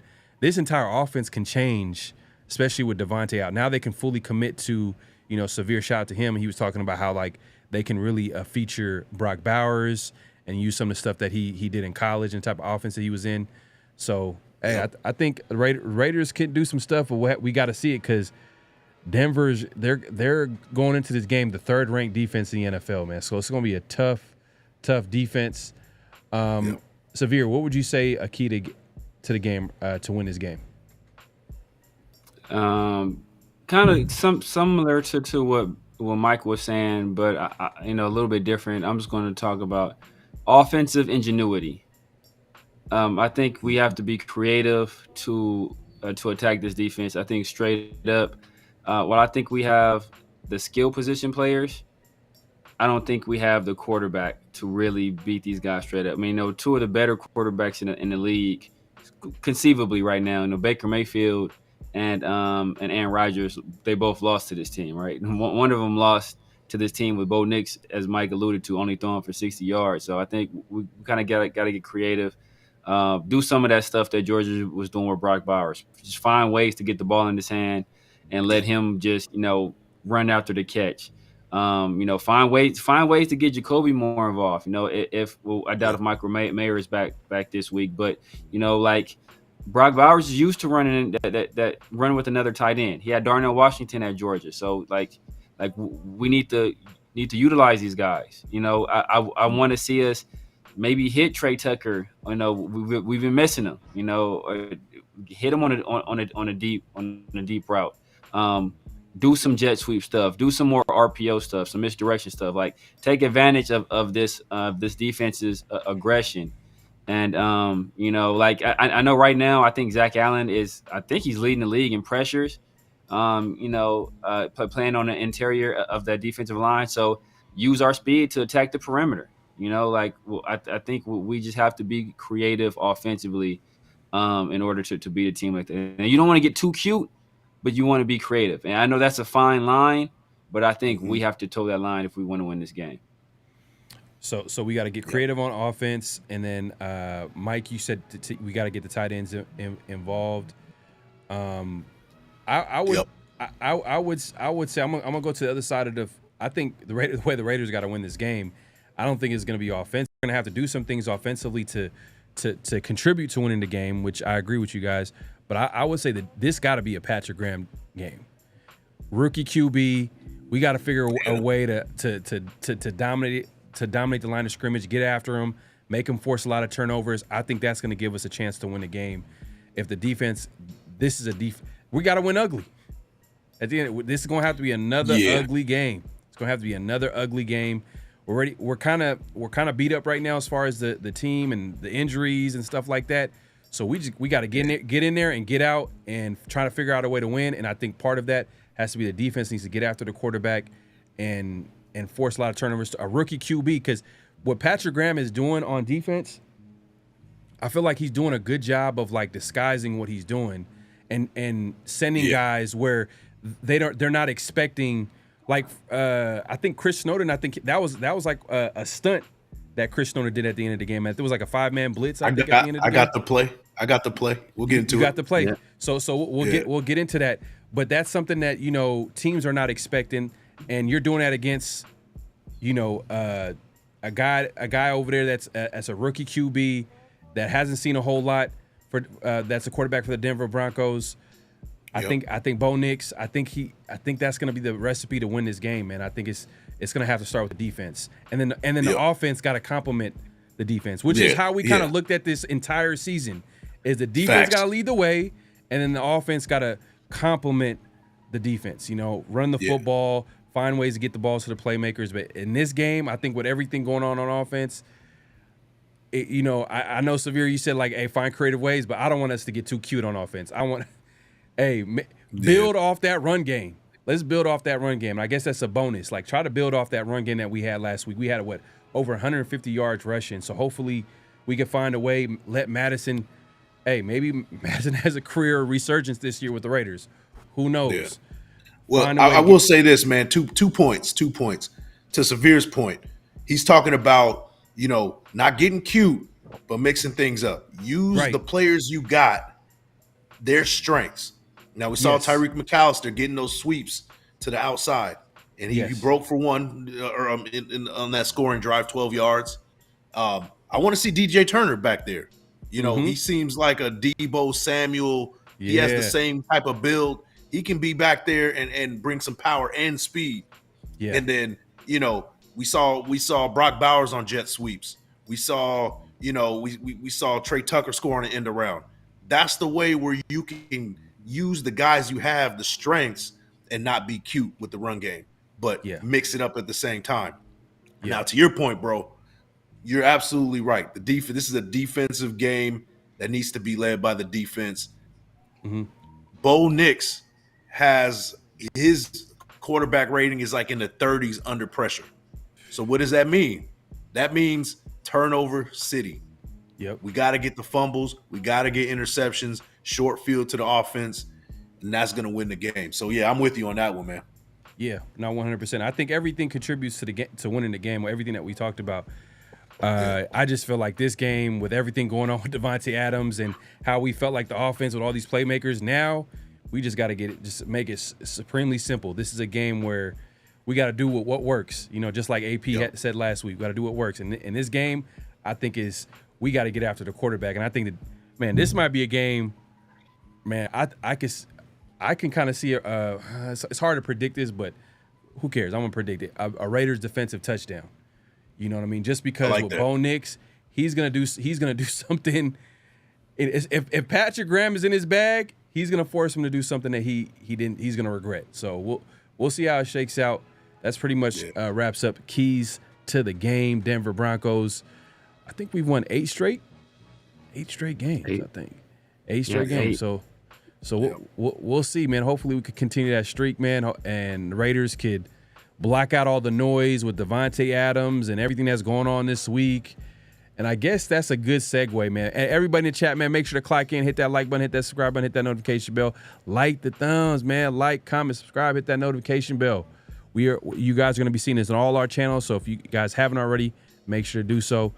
And let us know in the chat too, man. Let us know, man, how y'all feel about everything that we talked about. Davante, where he possibly can go, keys to the game to win this game on the road. Because, hey, the Raiders got to play a game this week. With everything going on, the Raiders do got to play a game this week. But let's move it along to Around the Nation. Let's talk about it, man. Everything that's going on this week. And we obviously talked about Davante Adams. And, that's been a topic of discussion everywhere anybody that's a fan of the team or not even just fan of sports, NFL, everybody's been talking about the trade demand by Davante, and a lot of people predicted it. We try to be like, it's all this noise coming from the outside, but it was really coming from Davante and his team, man. It was they knew what it was. But this is just something funny that I wanted to put up here. If y'all recognize the receivers on the screen real quick. You see Davante. Do you peep the background? It says Diva's Mobile in the back, bro. Diva's Mobile, and you know who posted this real quick. A lot of people reposted this and posted this, but out of all people who posted this, let me see if I could. Oh man, it's not. Let me see if I could. I'll go back here. I want to see. Y'all probably see it here. Oh no, I can't. Okay, hold on. Y'all see it in a second. Hold on 1 second. Then you can see it in the corner, yeah. AB had the audacity to repost this, man, but that's the type of dude he is. He doesn't care at all. Good old But, CTE extraordinaire over here, man. Exactly, man. But real quick, man, before we get the conversation started about everything that's going on this week, especially with AP and all the talk. If you had to rank these guys as divas, who would be number one? Who would be number two? Who would be number three? Let's Mike, you start off. Oh man, that's rough, bro. Because they all did some fuck shit differently, bro. They all did it different. Excuse my French, but yeah, I gotta put AB number one. This dude came in to training camp on a hot air balloon. He had frostbite feet. Yeah. Then it was a helmet situation. He was disgusting. Then he called Mike Mayock the C word. Like, yeah, bro, that's a whole new level, bro. Like, that's a whole level. Now, second's got to be Davante Adams because he did some Jedi mind tricks. He's making it look like that he's the victim here, like he's the one that's not at fault, not at fault at all. Like this is he's the victim. He's being a prisoner. The Raiders are keeping him hostage right now. He's got everybody believing that situation. He had us all believing that he wanted to be a Raider, that he was a Raider for life. He ain't going nowhere. He had us all fooled. So he's second behind Antonio Brown. And, Randy Moss was the original diva, right? He did it in the traditional, conventional way. He didn't do this, extra tricks and things like that. He was like, I'm not getting the ball. We're not winning. Get me out of here. So I got 1 AB, 2 Davante, and 3 Randy Moss. Man, severe, man. Who you got ranked? I'm gonna probably go with number 1 AB. Yeah. Just because we didn't get a damn thing out of AB, bro. We didn't get he did all that. He did all that to not play not one snap, bro. Yeah. We didn't get a damn thing out of AB, bro. And all we got was stories of how he was destroying everybody in practice. Yeah. Like he destroyed everybody in practice and then just did when he wanted to. Like, all right, I'm gonna cook every DB you got on the squad and then just leave with his people. To this day, too, Derek Carr, like I think I see a podcast, Derek Carr was talking about like he's like and it's the funny thing is AB has took shots at Carr but to this day, Derek Carr's like, that dude is one of the best players I've ever seen in my life. Like, that's how great a player Antonio was. His work ethic is otherworldly, bro. Like Kobe type work ethic, Max Crosby type work ethic. Like even Max Crosby was like, bro, he's the hardest worker I've ever seen in my life. Like Max Crosby, who was a legendarily hard worker, was like, AB is the hardest worker I've ever seen in my life. It was crazy how hard this guy practiced. So, but we didn't get a damn thing out of him, but a whole bunch of headache. And some hilarious moments, including that fool posting that phone call with John Gruden. Oh, bro. He emasculated John Gruden, bro. That was just a horrible look, man. Yeah. But number 2, man, I gotta go. I gotta go Randy, man. Just because I gotta go Randy, man. Because he quit. He just sandbagged it, man. He sandbagged it. Made it look like he was done, bro. And then the next year that fool leads the league in touchdowns. Everybody that was watching the game, you didn't even have to be like a person that studied film. You could see Randy just walking his routes. Like he wasn't even. Man. Bro, it was bad. And Randy was my favorite player too, man. Like Randy and Davante were both my favorite players at the time they got to the Raiders, bro. I've never want my favorite player to get to the Raiders again, bro. It does not end well at all, bro. And then another reason I'm putting Randy second is because John Bowie. I don't know what we're gonna get for Davante, but it's gonna be better than that. It's gotta be better than that because we gotta hope. That was terrible. And I put Davante last just because he produced. He had one of his best seasons with us that first year. Mm-hmm. But the entire, but most of his tenure here, he was gaslighting the entire Raider Nation, making it look like he wanted to be here. He was bought all in. He didn't know why. There's all this speculation about him wanting to be traded.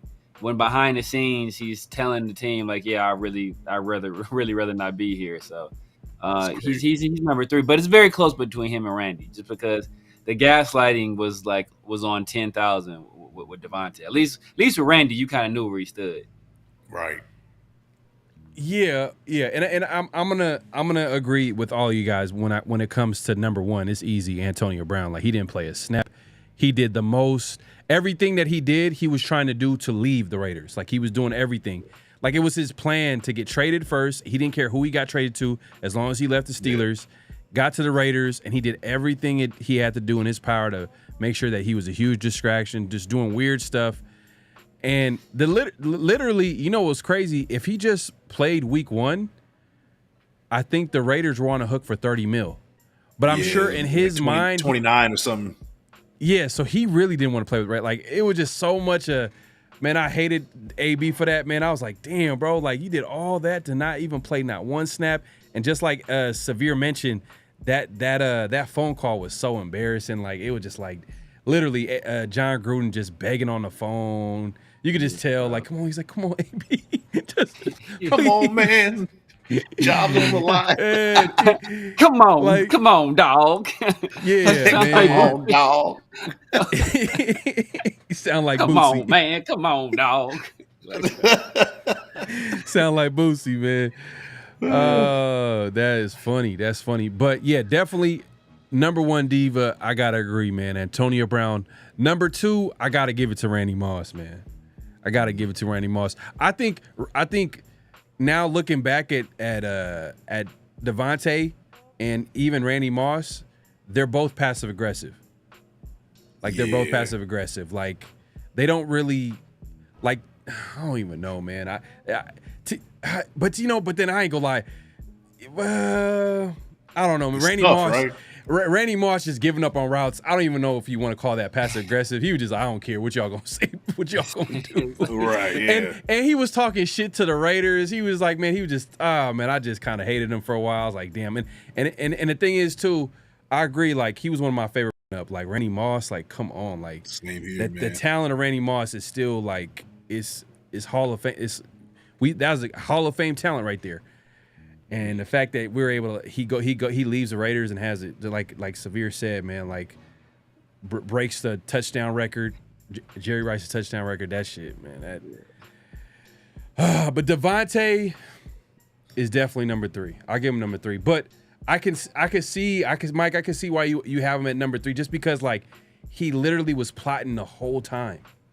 Yeah.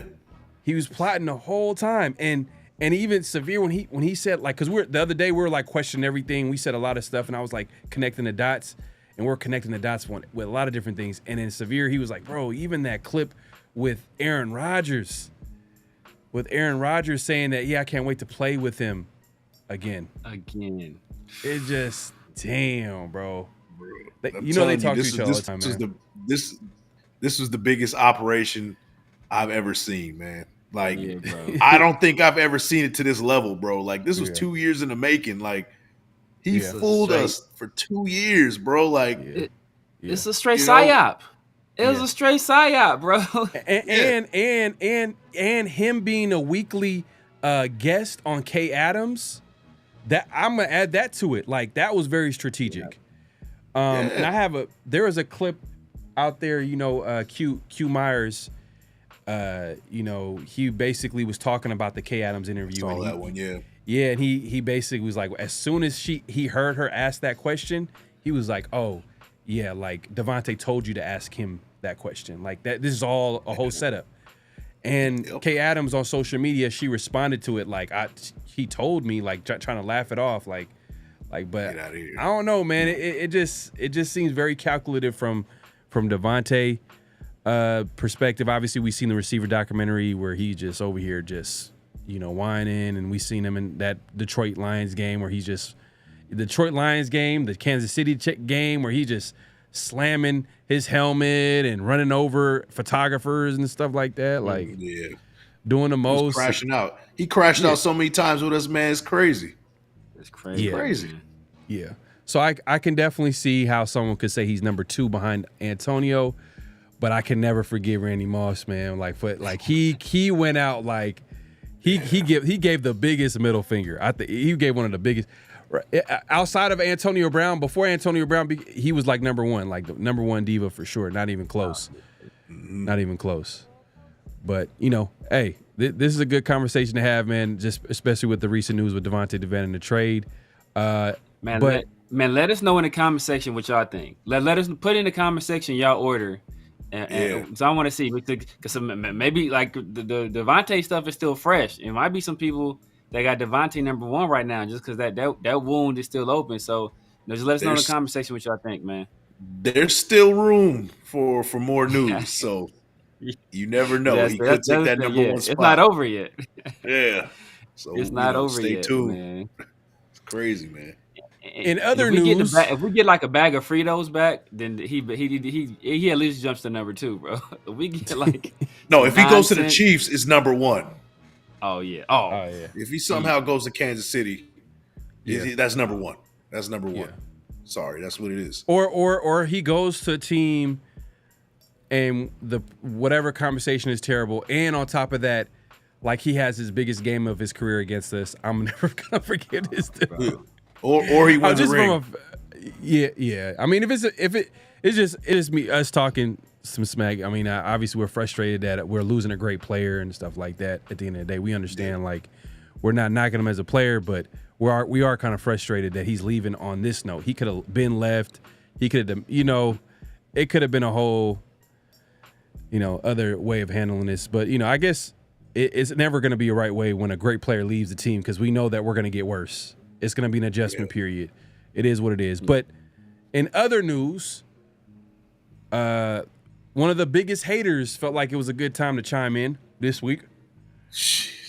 Y'all, I think, yeah, man. I think y'all know this guy, man. The Pat McAfee show, man, on ESPN. I mean, he's doing big things over there.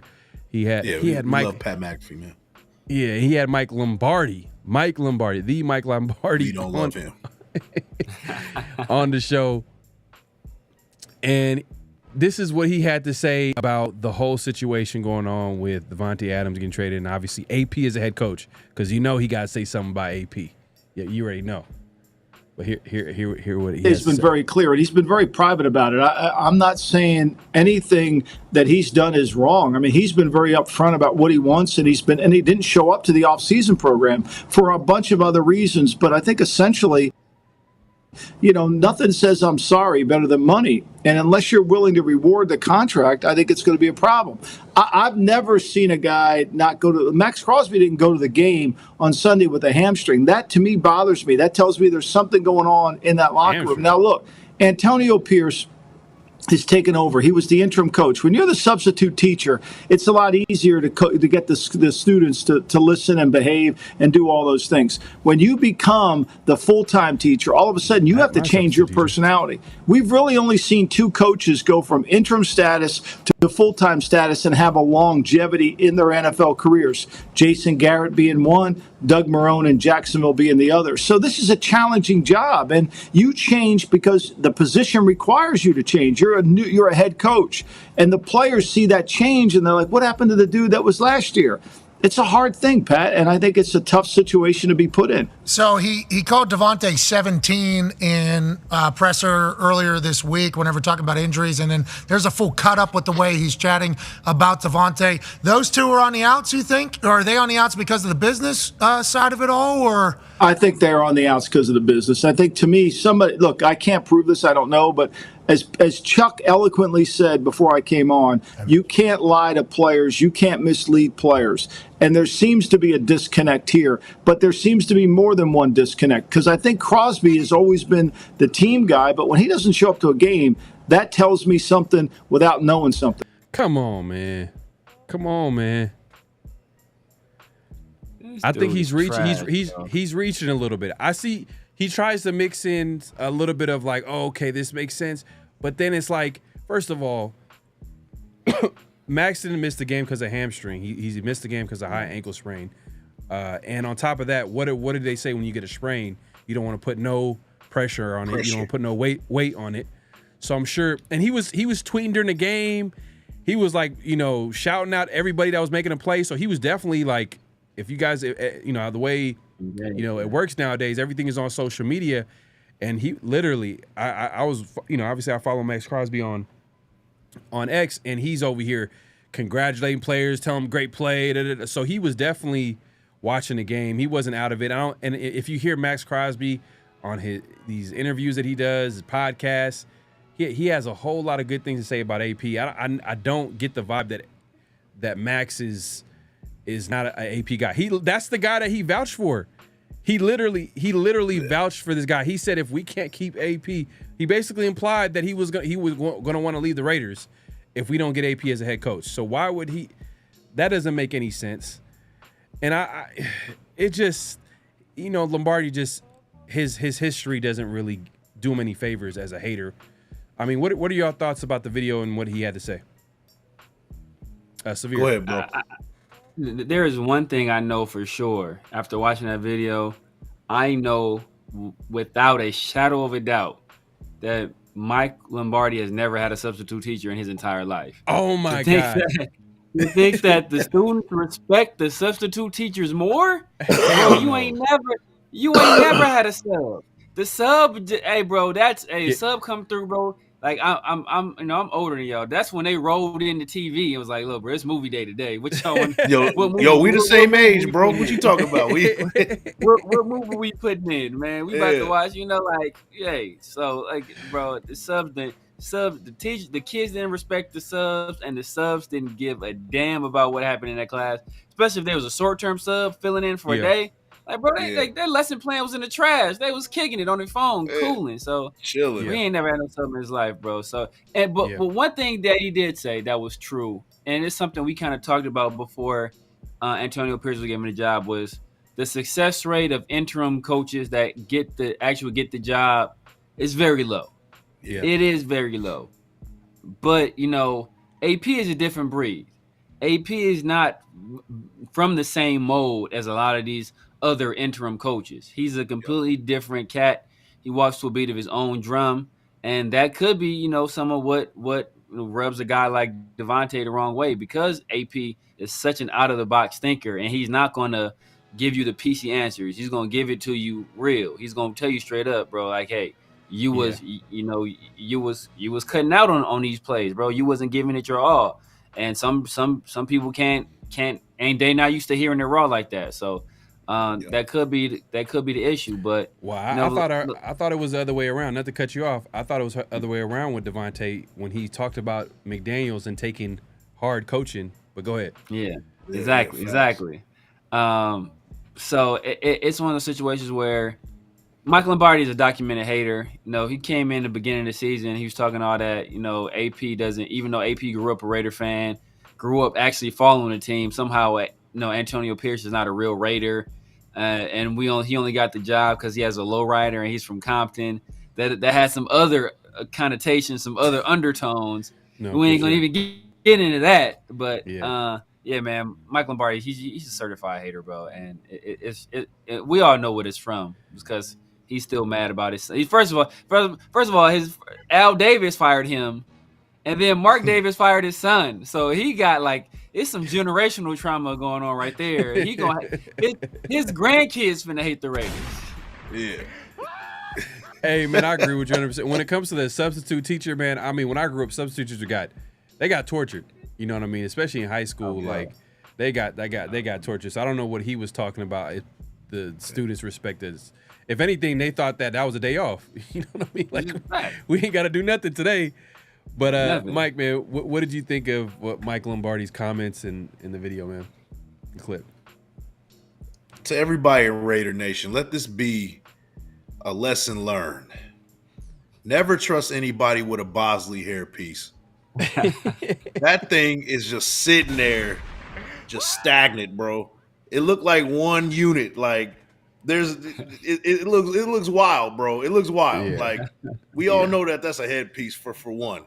Yeah. Guys like Steve Harvey, he had a headpiece. We can't trust that man for other reasons. We won't get into that, right? Like, but even the sports talking heads, right? The Mike Florios, who looks like a Dracula ventriloquist. Like, stop listening to these dudes, bro. Stop listening to the mainstream media about the Raiders. They don't know what the hell they're talking about. This dude couldn't even get the injury right. He couldn't get the injury right. Yeah. Like, and then now we got a lot of people coming out talking about, oh yeah, the Chiefs are monitoring this situation, or like, shut up. Yeah. Shut up. And Davante was at the game too. As much as everything that Davante was at the game, we all know what led to that. But it's already invalid. It's already invalid. Everything that you just said. So and even today on JT the Brick, like his show, Mark Schlereth came and called, and he had stuff to say about the Raiders, and it was all negative. To me, this seems like a real calculated, media-wide effort to leave the Raiders cupboards bare dry. We have absolutely nothing. For some reason, that's what they want. I don't know what the reason is. I'm not getting into conspiracy, but this is the worst I've ever seen it. Now, there's always been some hate on the Raiders. There's always been hate. But each week there's something new. There's something new. If it's not Davante Adams, okay, that ended up being true, right? Okay, whatever. But now we got people trying to set the narrative that, one, he's going to the Chiefs, and two, now they're trying to go for Max Crosby. Like, I saw that. Leave it alone. I saw that. Leave it alone. Yeah. Stop listening to these folks, people. Please. They don't know what they're talking about. They don't do the research we're doing. They don't do the research the insiders do. They don't know anything about our Raiders. Yeah. Stop listening to them. Stop. Yep. Just stop. That's Facts, all I got, man. though. Facts, man. Yeah, they don't follow the team like we do. You know what I mean? At the end of the day, so we're gonna see the small things. We're gonna see the patterns. There's gonna be a whole lot of context when we talk about the team, because that's the team that we follow. They're just gonna be doing things just for likes and attention and viewership and all that type of stuff. But it is what it is. I mean, Lombardi, they probably brought him on. Oh, you used to be in the building with the Raiders. You should be a guy that knows about the Raiders. But in reality, like, he goes up there and talks about, like, oh yeah, Max has a hamstring injury and this, that, and, like, come on, man. Substitute teachers are well respected. He talks about substitute teachers being well respected. That right there, he lost all credibility with that one. Right when he said that, I was like, But there was always that one student that was trying to be the helper for the substitute teacher. Maybe he was that dude. Yeah, maybe. So his whole perspective on it is completely different. Yeah. But look, like we said, man, what a week to be a Raider fan, and part of that reason why I say that is not because of Davante Adams. It's also because AP, man. So the NCAA found that the Raiders coach Antonio Pierce orchestrated a scheme to circumvent COVID-19 recruiting restrictions during his time at Arizona State. He faces a significant penalty if he ever returns to college coaching, which I'm sure has no plans to do that. But NCAA hands Antonio Pierce 8-year show cause penalty. And I think the only other active head coach that has that is Jim Harbaugh, obviously with his hand signal gate, I don't know, whatever you want to call it. Man, so what are your thoughts on this, man? Because I feel like when it rains, why are we? It's just like bad news after bad news. Obviously, I don't think there's going to be any effect. Yeah, man, it's like I don't think there's going to be any effect on him coaching the Raiders. I don't think the NFL is going to do anything or ban any. Because if they do anything to Antonio Pierce, then Jim Harbaugh should be like literally the first guy they should hand out any type of suspension or disciplinary actions or whatever. But him as a head coach of the Raiders, there's no effect. But just to hear this news this week on top of the Davante Adams situation, it just feels like a whole lot for the Raiders. But I mean, what are your thoughts on this, Severe, when you first heard this? Like as you said, man, when it rains, it pours, man. It's one of those situations where it is like the Raiders are having a down week. Let's kick them one more time. Let's really rub it in. Let's really try to hurt them. And I don't know, man. It's if they really investigated all the stuff that was going on with college football, they would find so much wrongdoing in recruiting. So much. We've heard the stories, man. We know that if you play ball, you know the people. You know kids that was, especially back before NIL, right? Like, kids that was pulling up to school in Hummers and H3s, and bro, you 17 years old. Or how you your mama works at Costco. Like, how you get this Hummer, dog? Like, we know what's going on. So right, it's so much crazy stuff. But the NCAA, they pick and choose. And I'm sure this is one of those things where they know that Antonio Pierce, he's likely never coming back to college football. So they want to make an example and kind of make it look like they're actually enforcing the rules. But like, how long ago were these violations? These violations were 4 years ago. Like, come on, bro. Like, and you just now coming around to punishing him. Like, the timing of this is crazy. We all know what it is, man. Yeah, we all know what it is, man. We all know what it is. To put more context onto what's going on here, look, as you can see here, Antonio Pierce reportedly took recruits to a local gun shooting range and directed staff to drive recruits to a local bowling alley and arcade. Pierce and others, including Regina Jackson, took. I think you guys were saying that's Jaden Daniels' mom. Yep. Took a recruit's parents to strip club with recruiting staff per NCAA.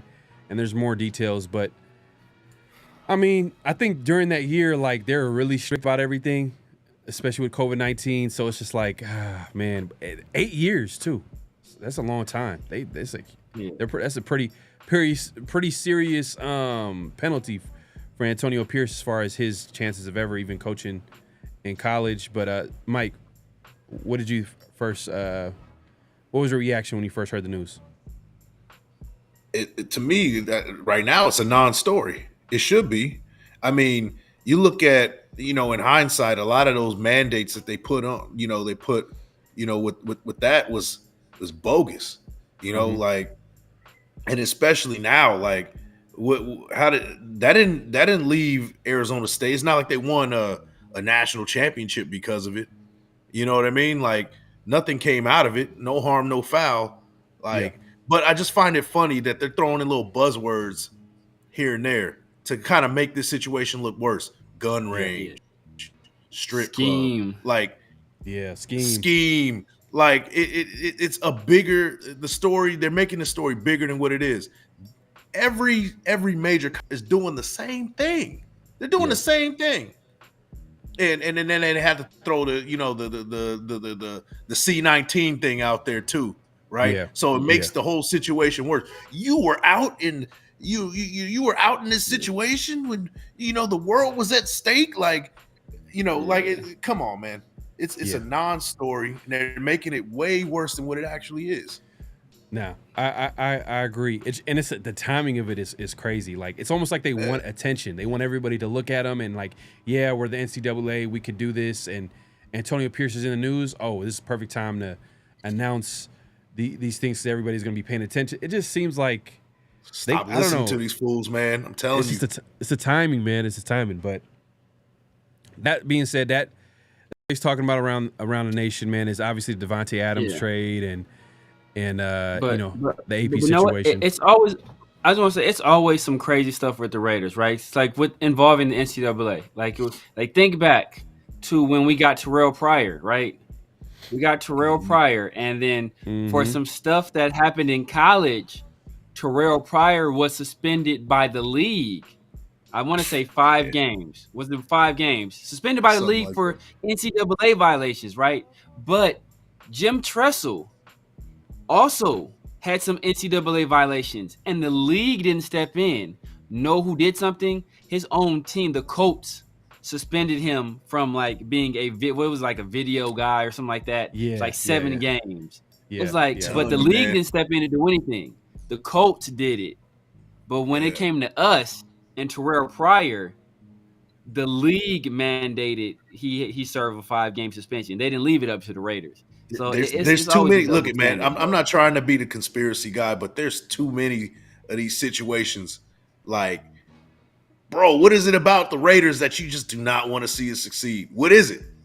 What is it? Yeah, it's crazy, man. It's crazy. It's I mean, it's Al Davis, man. Al Davis made a whole lot of enemies, man. He made a whole lot of enemies in the NFL for a long time. Damn, but I'm just saying, bro, because we always talk about Al Davis. He's that maverick, but Al Davis, bro, he was giving middle fingers left and right. Like Yeah. he was beefing with a lot of the people out here. But going back to what you said, Severe, about like this type of stuff that happens in college. If anybody wants to get a good idea of that, check out that Netflix documentary on Johnny Manziel. That was pretty good. Like the stuff that he was saying, it was like he was getting away with murder. Like the way, like he was literally coming out basically saying I was doing this, I was going here, I was gambling here, I was partying here. They caught me up, but I just lied and made up some whole story. Like watch the entire documentary, man. I want to give it away, man. It's pretty good. And also watch that recent documentary about the hand signal thing that went on in college with Jim Harbaugh. And when you watch that documentary, you understand how big it is. It's not Jim Harbaugh and the Michigan Wolverines that were looking at other teams and trying to decipher the hand signals. It's like a whole network of team. Like it's crazy. It's crazy. So I agree 100%, man. I think it's crazy. It's just, they just wanted to pick somebody and they picked Antonio Pierce and everybody involved, man. And they called him the ringleader, which is interesting. Yeah. Ringleader. Buzzwords, man. I'm telling you. Exactly, man. Exactly. You ain't lying, Mike. Buzzwords. Hey. Yeah, man. But yeah, that pretty much wraps Around the Nation, man. We could go on and on about some of the stuff that we could talk about as far as what the nation is talking about. But that being said, let's move it along to Extra Point. And let us know in the chat too as well, man, how you feel about Mick Lombardi. You know what I mean? Do y'all feel like he said some facts? Do you guys believe what he's had to say? Is he a hater? I mean, I'm leaning towards hater. I think everybody in the chat's going to be like, he's a hater. But just, y'all might agree with some of the things he said, man. And then obviously AP being on the news, man, like that's tough to see. But Extra Point, man. It's that time for Extra Point. And this week's Extra Point, I think, might have some good stuff to show us, man, this week on the film. And let me go ahead and put that up for you real quick, and he could break down some stuff for us. Hold on 1 second. Yeah. There you go. Oh, no, not this one. What we doing? My bad. Hold on 1 second. Head it up right there. Boom. Here we go. Cool. So, yeah, here we go, man. We've been the biggest critics of Tyree Wilson, but it seems to be that there's some things he's improving. Hey, surprise, he's improving. It's a miracle, right? We're going to look at some of the plays that he brought to the table against the Browns. He had the highest rated PFF grade out of all of our defenders. I don't think that that's the case, but he definitely showed improvement. Let's get into it. I got the spotlight on number 9, Tyree Wilson. He is wide out there in a 7. You can even call it a wide 9. He's in a 4-point stance. I don't know how I feel about that, but here we go. We're going to let it ride out.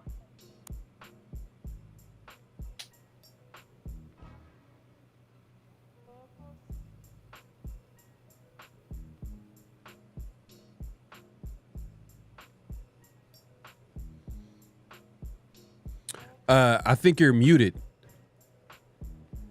Yeah. Let me see.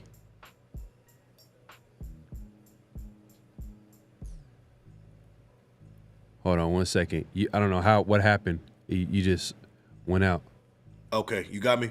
Yeah, I got you. Go ahead. Okay. Go ahead. So I got it freeze right here.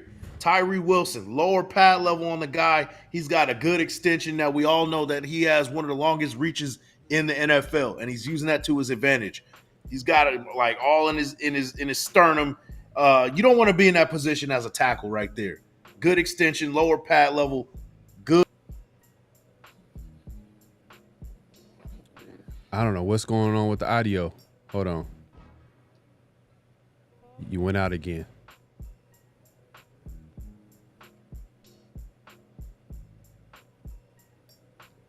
You muted. Okay, I muted you now.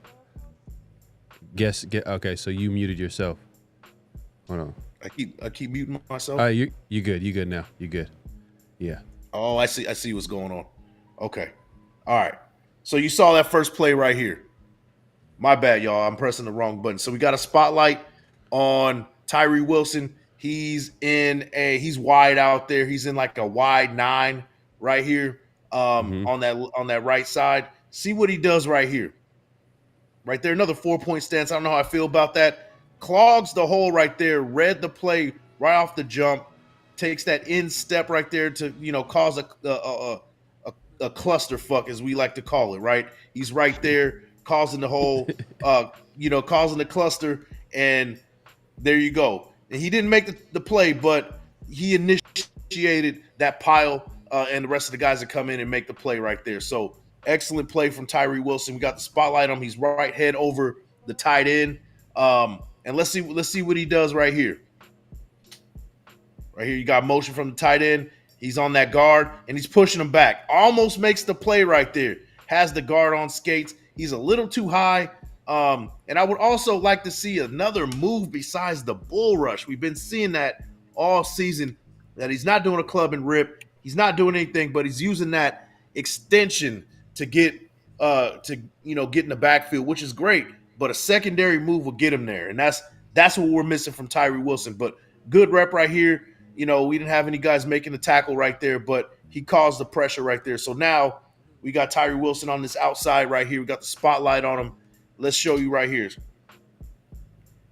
We got a motion, puts that long arm into his shoulder, and now he's going to show his motor right there. There you go, chasing down Deshaun Watson and making a play right there. So now we got him right here, and this should have been a sack right here. And this is the get off that we've been waiting to see his whole time as a Raider. We've been waiting to see this for a long time, man. And I'm gonna let this play out. First one off the ball. Wow. Have we seen that all season? Have we seen that since he's been a Raider? Man, he's already he's already 2 steps in, and everybody else is getting off the ball. 79 can't even get into a back pedal, bro. I love it because we see some improvement, but just to give some context, though, just to let people know, like, what was going on, what were the Browns doing? It just looked like they weren't even aware that he was on that. That's how bad he was, so unblocked. It didn't even look like they knew that he was even there. Yeah, it was a protection issue. They should have. And I've seen this with offensive linemen, is that the communication needs to be that everybody needs to slide over to their right or left of the screen. We need, to where number 79 has a better angle, number 70, and then the center needs to communicate who's going to get 94, 56 on Adam Butler. It needs to have a full slide over so you can, have that max protection. But they did not do that, and there you go, untouched. There should have been a call to hold, but they didn't call it.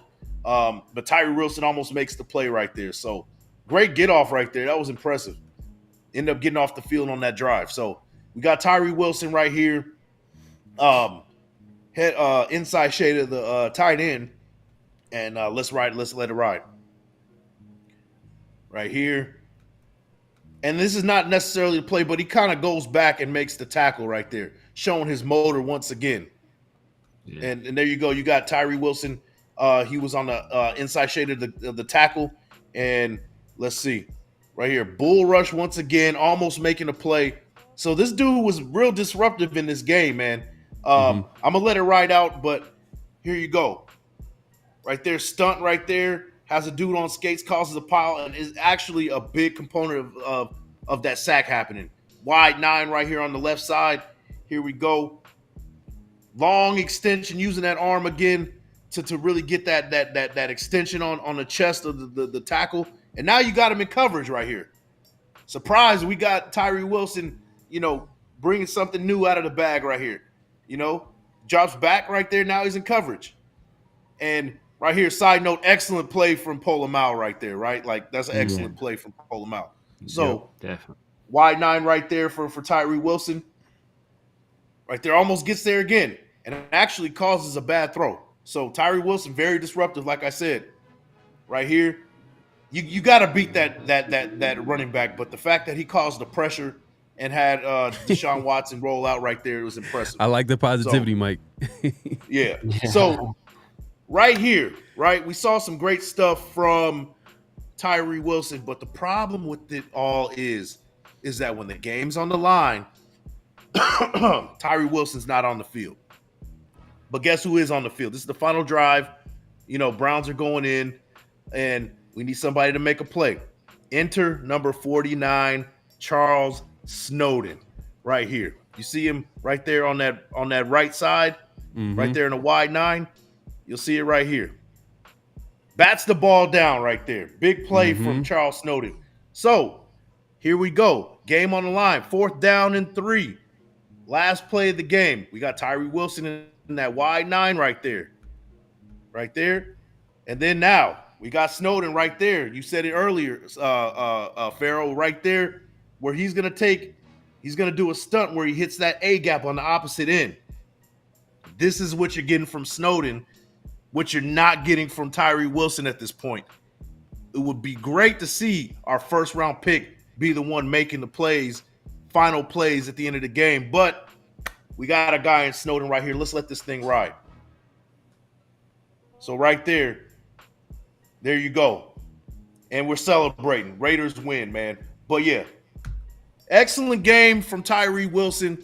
But when the game's on the line, we're not relying on him yet because he's not given that secondary pass rushing move, right? He's doing a lot of bull rushing, a lot of reach, that extension, using that great reach.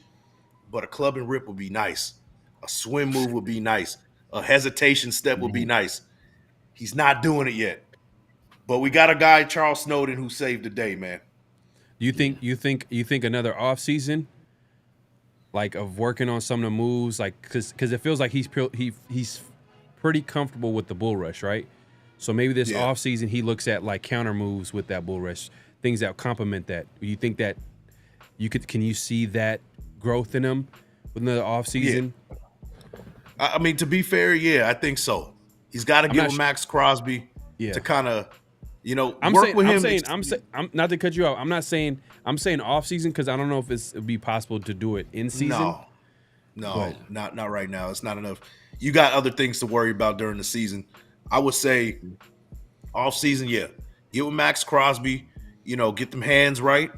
Maybe take some martial arts with Max Crosby. I know Max Crosby did a lot of martial arts stuff. Get the hands right. So you learn how to, throw a proper punch, counter some stuff, use the hands, things like that. Like that will really set him to another level, I think, if done right. You know what? It's kind of tough though, but I know that we talked about that or before the season started. We said like, you know what? They're probably going to mix it up with Tyree, maybe move him in the inside in certain situations. Were you able to see that this game? It felt like a lot of it was on the outside. Yeah.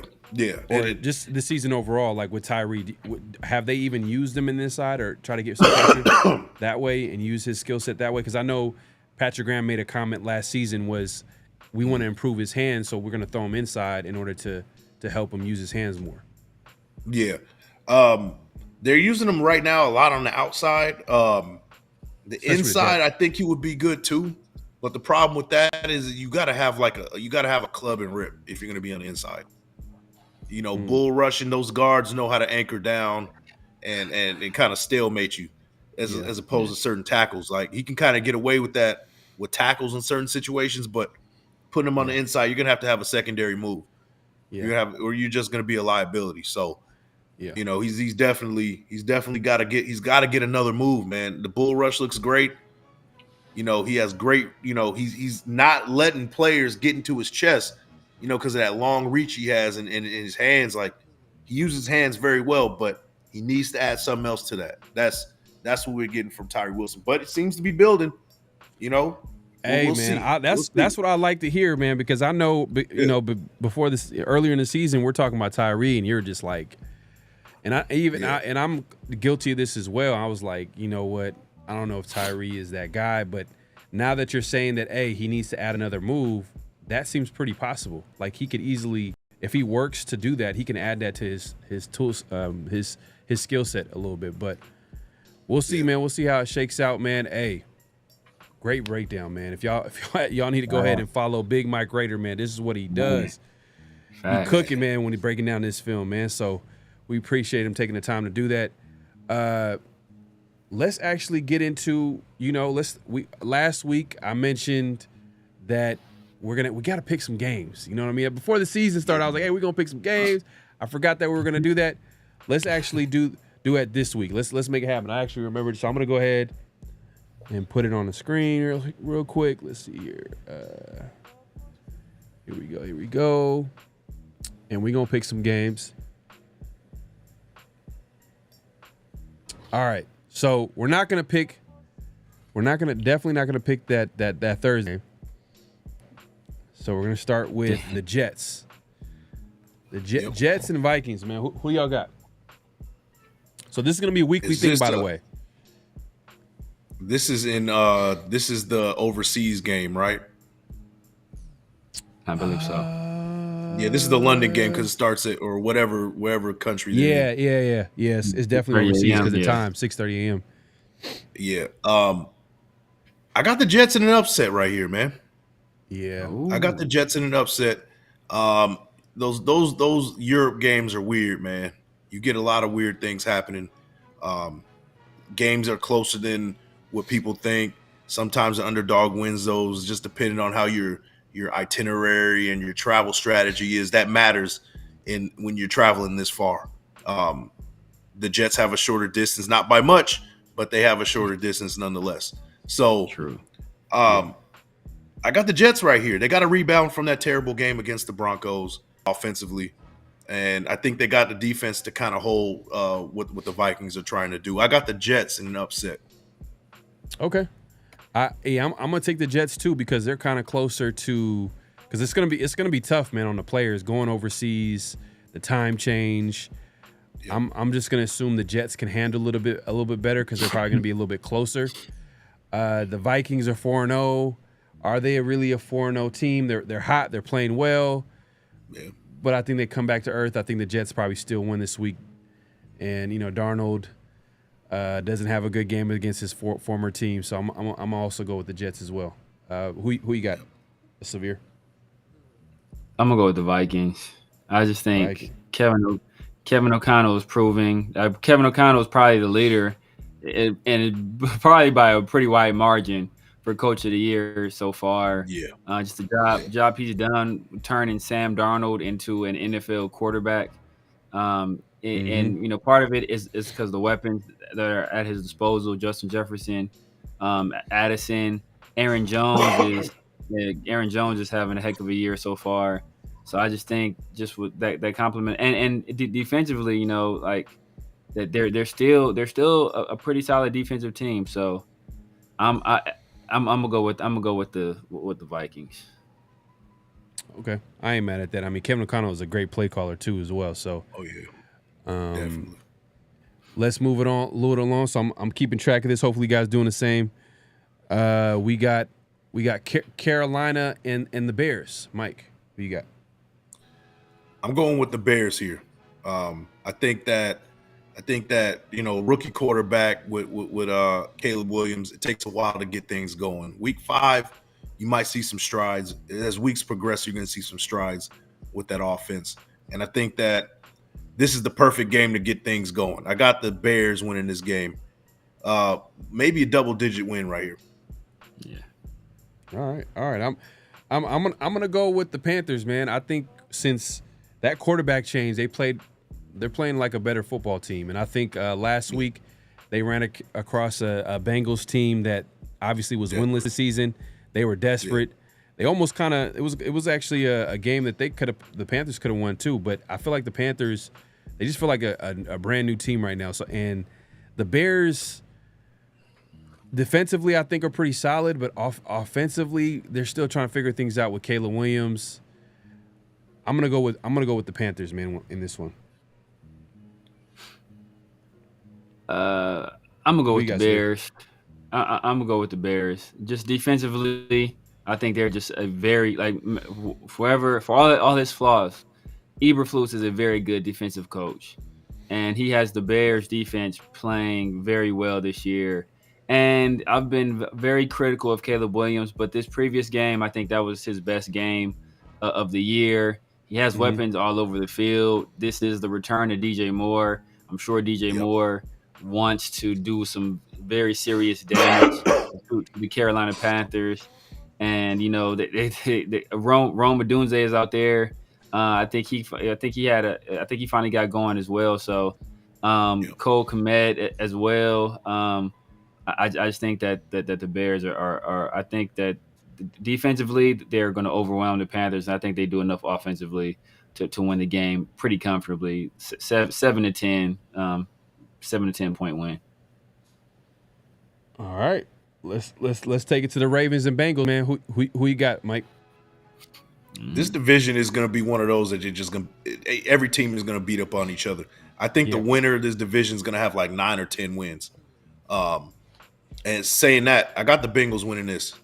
Now, I will say this. If you're betting on this game, the Ravens are probably favored. I haven't looked at it, but they're going to probably be like a 4 or 5 point favorite with this one. Pick the Bengals plus whatever number that is. I wouldn't pick them in a money line, but this could be a close game. And I got the Bengals winning this one. They need it. They need this one, and they're a better team than what the record says. They'll put pretty much every team at like 2 and 3, or in that ballpark, except for the Browns. So, Bengals win this one. Get right back into the race. Yeah, you kind of read my mind with this one, man. I thought I was taking the Bengals too as well, because I think that they're a better team than the 0-3 start that they had, especially with they're having their quarterback back healthy.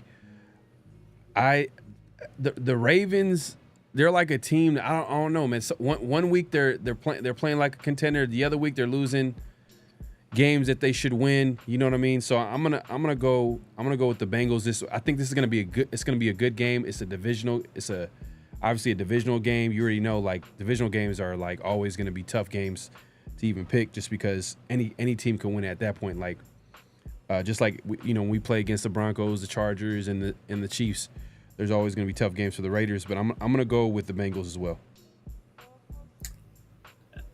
It's a trifecta, man. I'm going with the Bengals also. Don't let their record deceive you. They were beat by the Chiefs.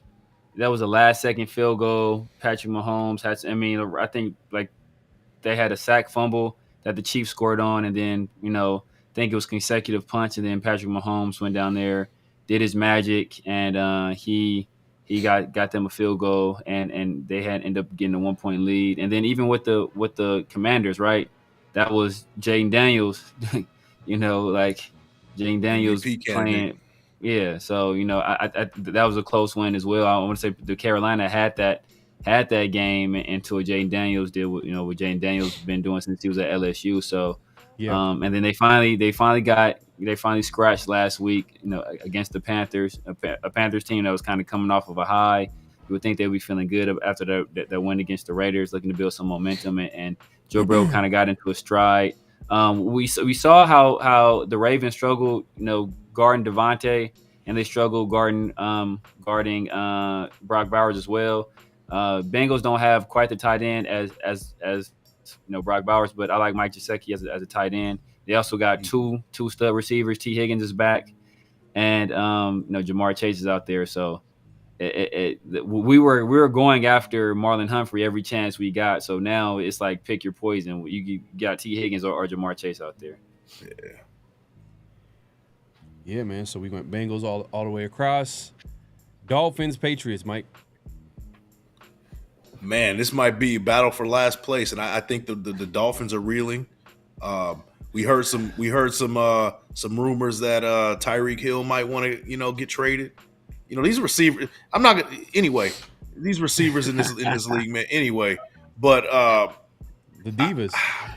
They're divas, and that's the bottom line. But I will say that this is going to be a closer game than what people think. I got the Dolphins squeaking this one out, but the Patriots are going to make this competitive. I got Dolphins. Oh man, this is tough, man. If it was before the season, even when Tua was healthy, I would have picked the Dolphins. But yeah, I don't know, man. I don't know. I think Huntley is going to be back this game, or he's going to be starting this game. So we'll see how that looks like. Mike McDaniels, obviously, he's an offensive-minded coach. He's one of the best play callers out there. Like, he's going to have some cooking, especially against another divisional game. A lot of divisional games this week. So we got, man, it's going to be tough, man. Oh, man. I'm going to go to Patriots. Patriots. Okay. I'm going to go Patriots. I can see that too, man, to be honest with you. Yeah. I think it's going to be like a weird game, and I think Patriots, they just know they'll win a weird game for some reason. Yeah. But, Xavier, who you got? Yeah, I'm going Patriots as well. I think that they are a pretty good defensive team, and even though the Dolphins have a plethora of weapons, they don't have the guy to really get the ball to any of those weapons, right? I don't trust. I mean, Skylar Thompson struggled, and then Tyler Huntley struggled as well. It doesn't seem like Mike McDaniel was really able to adapt his offense to the new quarterback. He was trying to do some of the same things with those guys that Tua was doing, and I don't think he was really playing to their strengths. Maybe with another week of practice, he's able to make those adjustments. But right now, I just trust the Patriots more. Jacoby Brissett is a steady veteran. Even though they don't have a lot of weapons on the outside, I do like Jalen Polk. Ramondre Stevenson is a pretty good running back. So, and it's in New England. I'm gonna go with the Patriots to win at home in a close, ugly game. Yeah, and they lost. I think Dolphins lost Jalen Phillips from. I think they're one of their best pass rushers for the entire season. I think he's out for the season. So they're dealing with injuries on defense too. So, but yeah, moving along. Let's go. Browns, Commanders. Who we got? Do you guys really believe that the Commanders are going to be a 4-1 team if they win this one? I don't think so. I don't think so. Now, Jaden Daniels been looking great. We've been saying he's an MVP candidate right now, early on, right? Right. The Browns need this win, man. I got the Browns in an upset. A defense like the Browns versus a rookie quarterback. The rookie quarterback doesn't usually win that. I think that Jaden Daniels kind of goes back down to earth in a sense a little bit, and the Browns do just enough to win this game. I got the Browns squeaking one by the Commanders. Hey, man, I'm going with Jaden Daniels here. He's the best quarterback in this matchup. It's pretty much done. It's just a matter of time when they try to. It's going to go down as probably one of the worst trades in history, because the fact that they gave up all that to get Watson, and he's just not a good player right now. I don't think it's going to be I don't think it's something that he could overcome or get back to where he usually was. But I don't think the Browns, from what we've seen, man, and I know the Raiders just played them, they beat them. They don't look like a good team right now. They don't. Nick Chubb is like literally their best hope. They're a better team when they can run the football, and Nick Chubb is a guy that, takes them to a whole different level. And they asked him when he's going to come back. I think he's been cleared to come back, but he doesn't know when he's going to be coming back. So I'm going with the Commanders. So I will say this: Deshaun Watson, even though he lost, I think he's coming off his best game. And I think he actually played well. I think he played well. I think you take out that holding penalty, and you take out that incredibly bad drop by Amari Cooper, and we're looking at Deshaun Watson a little bit different in that game. I don't know if Nick Chubb is going to be back for this game. I think he's activated, but I don't know if he's going to be back. But they do have weapons on the outside. But that being said, I'm going Jane Daniels and Washington Commanders. It's going to be a shootout, man. Be a shootout. Like, the only team that Washington has held under 30, I think, is the Giants. I think every other team has scored more than 30. So, it's going to be a shootout. But the Commanders have been winning all these shootouts thus far. I think they have the better quarterback in this matchup, surprisingly. Wouldn't have been saying that, 3 years ago or 3 or 4 years ago. So, Jay Daniels is on a hot streak. I think he's too young to be intimidated right now. He's out there balling. So I think he's going to take that momentum, and I think they're going to beat the Cleveland Browns. I will say, though, Jaden Daniels still hasn't figured out how to slide and stay away from these big hits. And the Browns, from what we've seen, they got some hitters over there. Like they are not. They're a physical football team. So there's that. But yeah, man, the Browns got so many issues. Even at wide receiver, everybody talks about the receivers, but they lead the league in drops.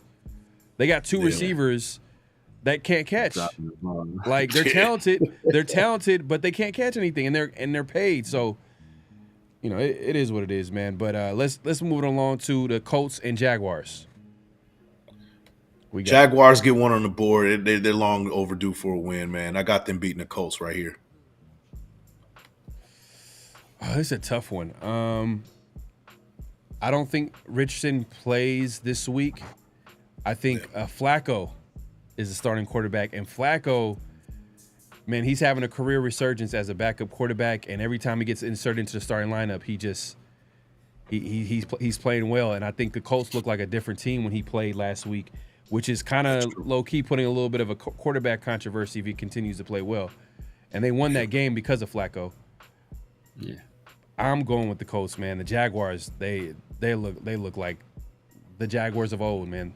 Like they don't look like it's crazy. Lawrence, he got paid and he looks like one of the worst quarterbacks in the NFL. Mailed it in. I don't know what it is, what's going on over there. I don't know if it's the offense. I don't know. I'm not fully tapped in with what's going on exactly with the Jaguars, but if you're a fan of that team, man, they're going through it. But I'm going Colts. It depends. If Anthony Richardson starts, I'm going Jaguars. But if Joe Flacco starts, I hate to say it, bro. I hate to say it. If Joe Flacco starts, I'm going with, and I'm assuming Joe Flacco is going to start. So I'm gonna go with the Colts. Joe Flacco, he's on that Ryan Fitzpatrick run. That Ryan Fitzpatrick would come in and he would go crazy and throw for 350, 400 yards, and he's on that Fitzmagic stuff. And I think the Colts have some weapons. They got Pittman, they got Downs, they got Mo Alley Cox, they got Taylor. So I think with the vet like Flacco leading the way, I think they get it done. And it's a shame because if the Jaguars lose, man, like Doug Peterson, like he might have to walk home. So even if they're at home, he might have to. He might have to walk home. So I think the Jaguars. It was a nice story in the beginning of last year, but they're kind of continuing the trend of poor play that they finished last year with to start this year. So I don't know if they'll be able to turn it around this week. Yeah, man. So and Severe, by the way, you picked the Commanders before this game, right? Yep. All right. And you picked the Colts this game? Yeah, I'm picking the Colts. Yeah, picking the Colts. Picking the Colts. Anthony Richardson, man. I was big on him coming out, but if it doesn't work out with the Colts, man, he's done. He is done. Now we got the Bills and Texans. This is man. Low key, some of these games could go either way, and this is another one. This is another one, but this one might be the game of the week. Bills versus Texans. I was about to say that. Yeah, this is a heavyweight matchup right here. This is a playoff caliber matchup, divisional round type of matchup. Right. The Bills need to rebound from last week. They laid an egg on Monday. They look bad. Yeah. And the Texans, I don't know if are they elite? Are they an elite team? Like, I don't know. We know offensively they can get the job done. Defensively, they're pretty good too. But we haven't seen them against a top-notch team yet. So I got the Bills winning this one. It's gonna be close though.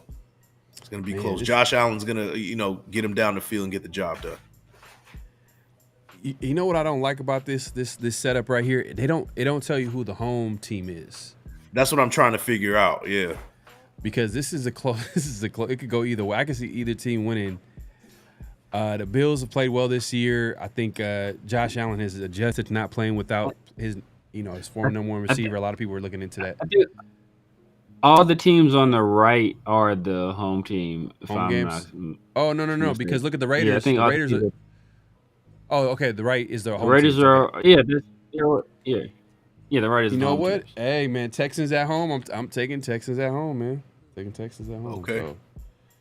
So you said you got the Bills, Mike? I'll stick. I don't have too much conviction on that one. I'm not really confident, but I'm gonna stick with the Bills. I said Bills. I can see the Bills winning though. I can see the Bills winning. Yeah. It's just I'm just going with the home team.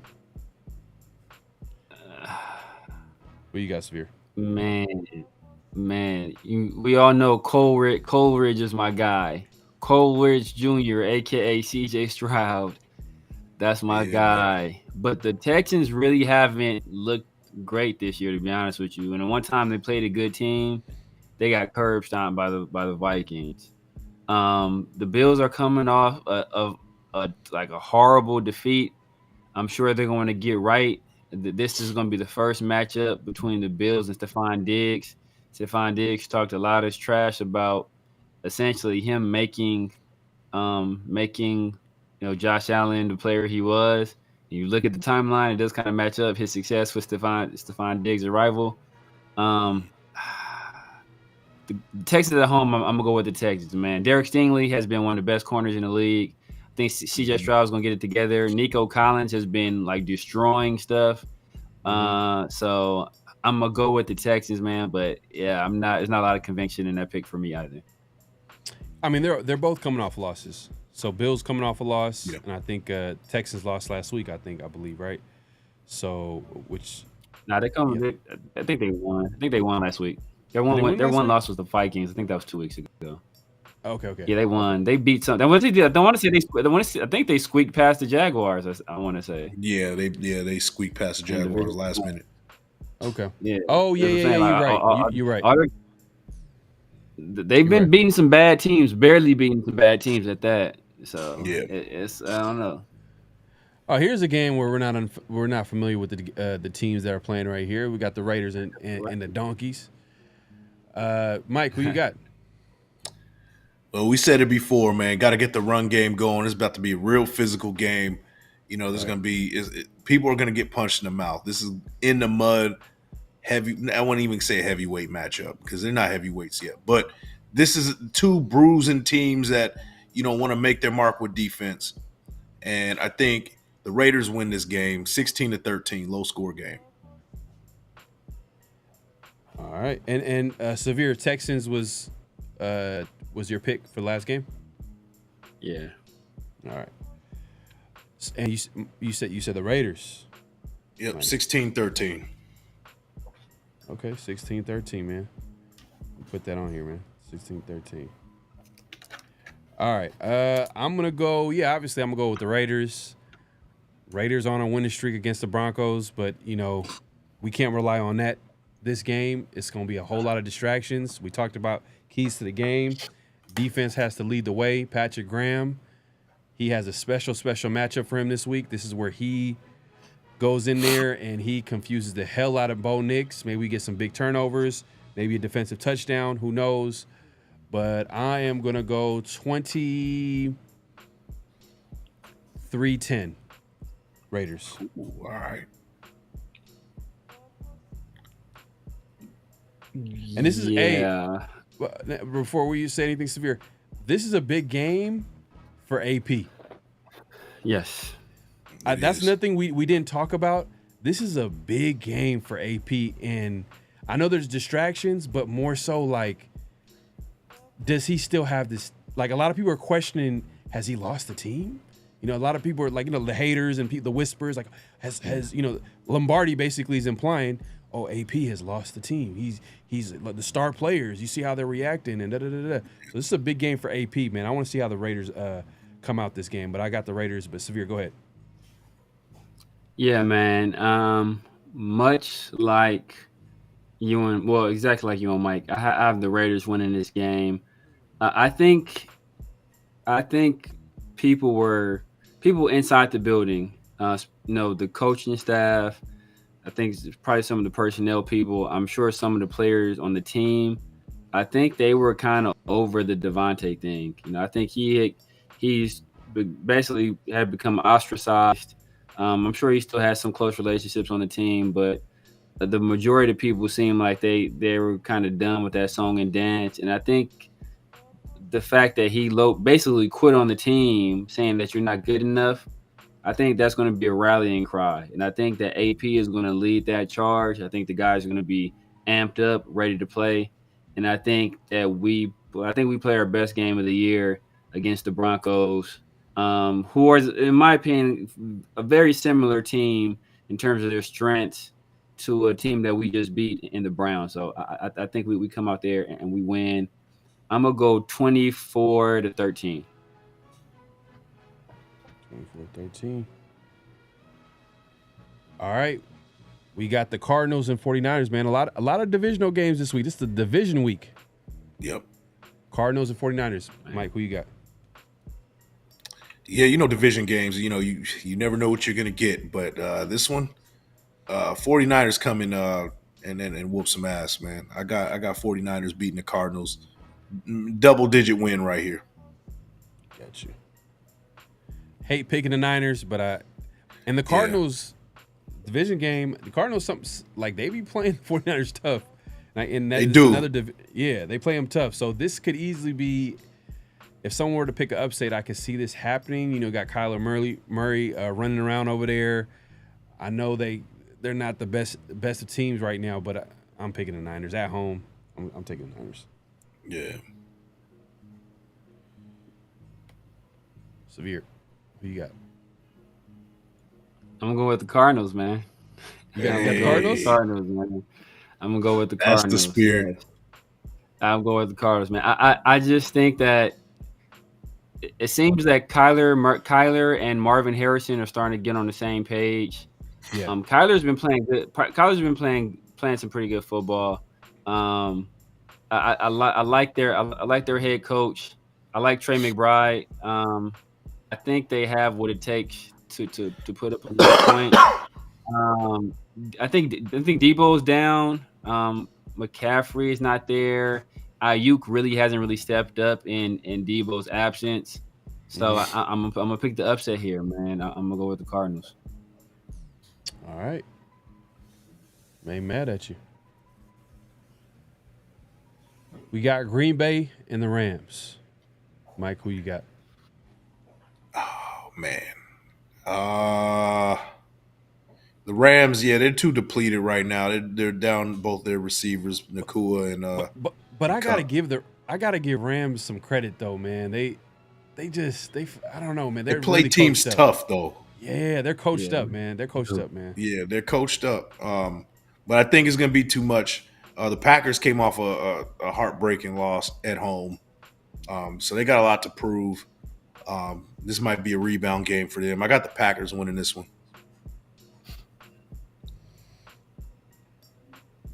Packers. I got Packers too, man.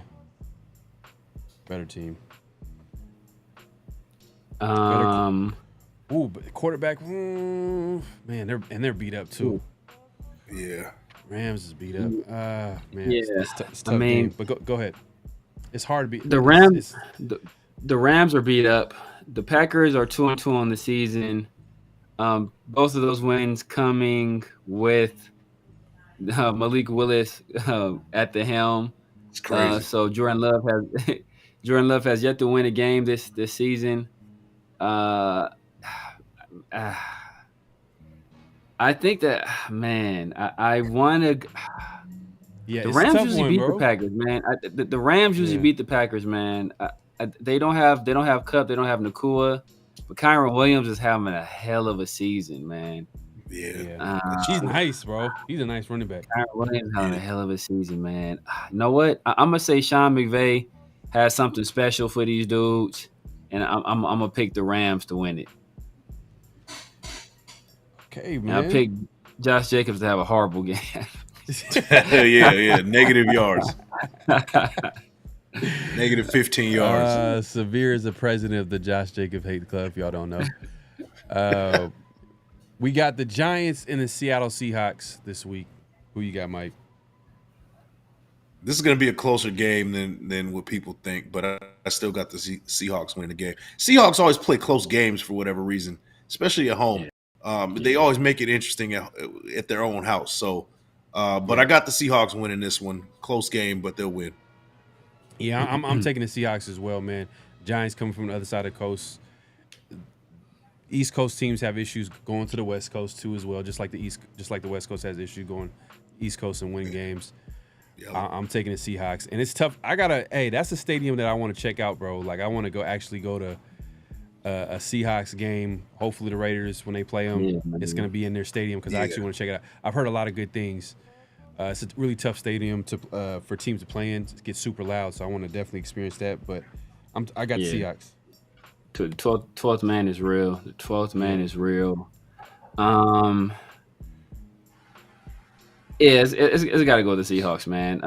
Malik Neighbors, he's very, very early in his rookie season. He's already established himself as one of the best receivers in the league. The statistics say that. The advanced statistics say that. I think when Daniel Jones throws to Malik Neighbors, he has like a 93 QBR. When he throws to anybody else, it's like a 20. So, it's like Malik Neighbors is destroying he's putting the whole league on notice.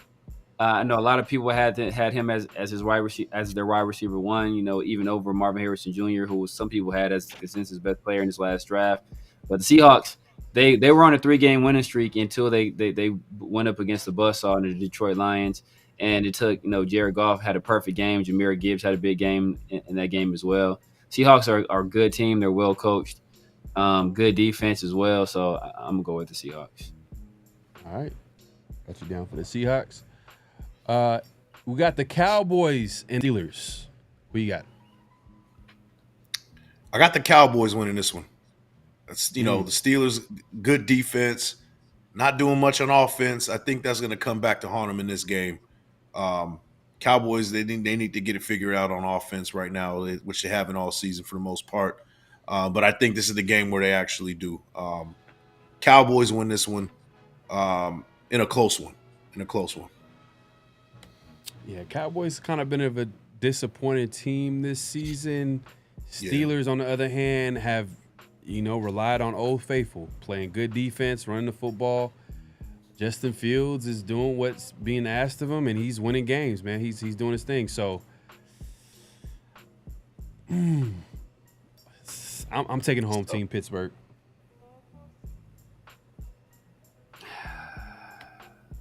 It's tough. It's tough because Pittsburgh, they were 3-0. They lost last week to Joe Flacco.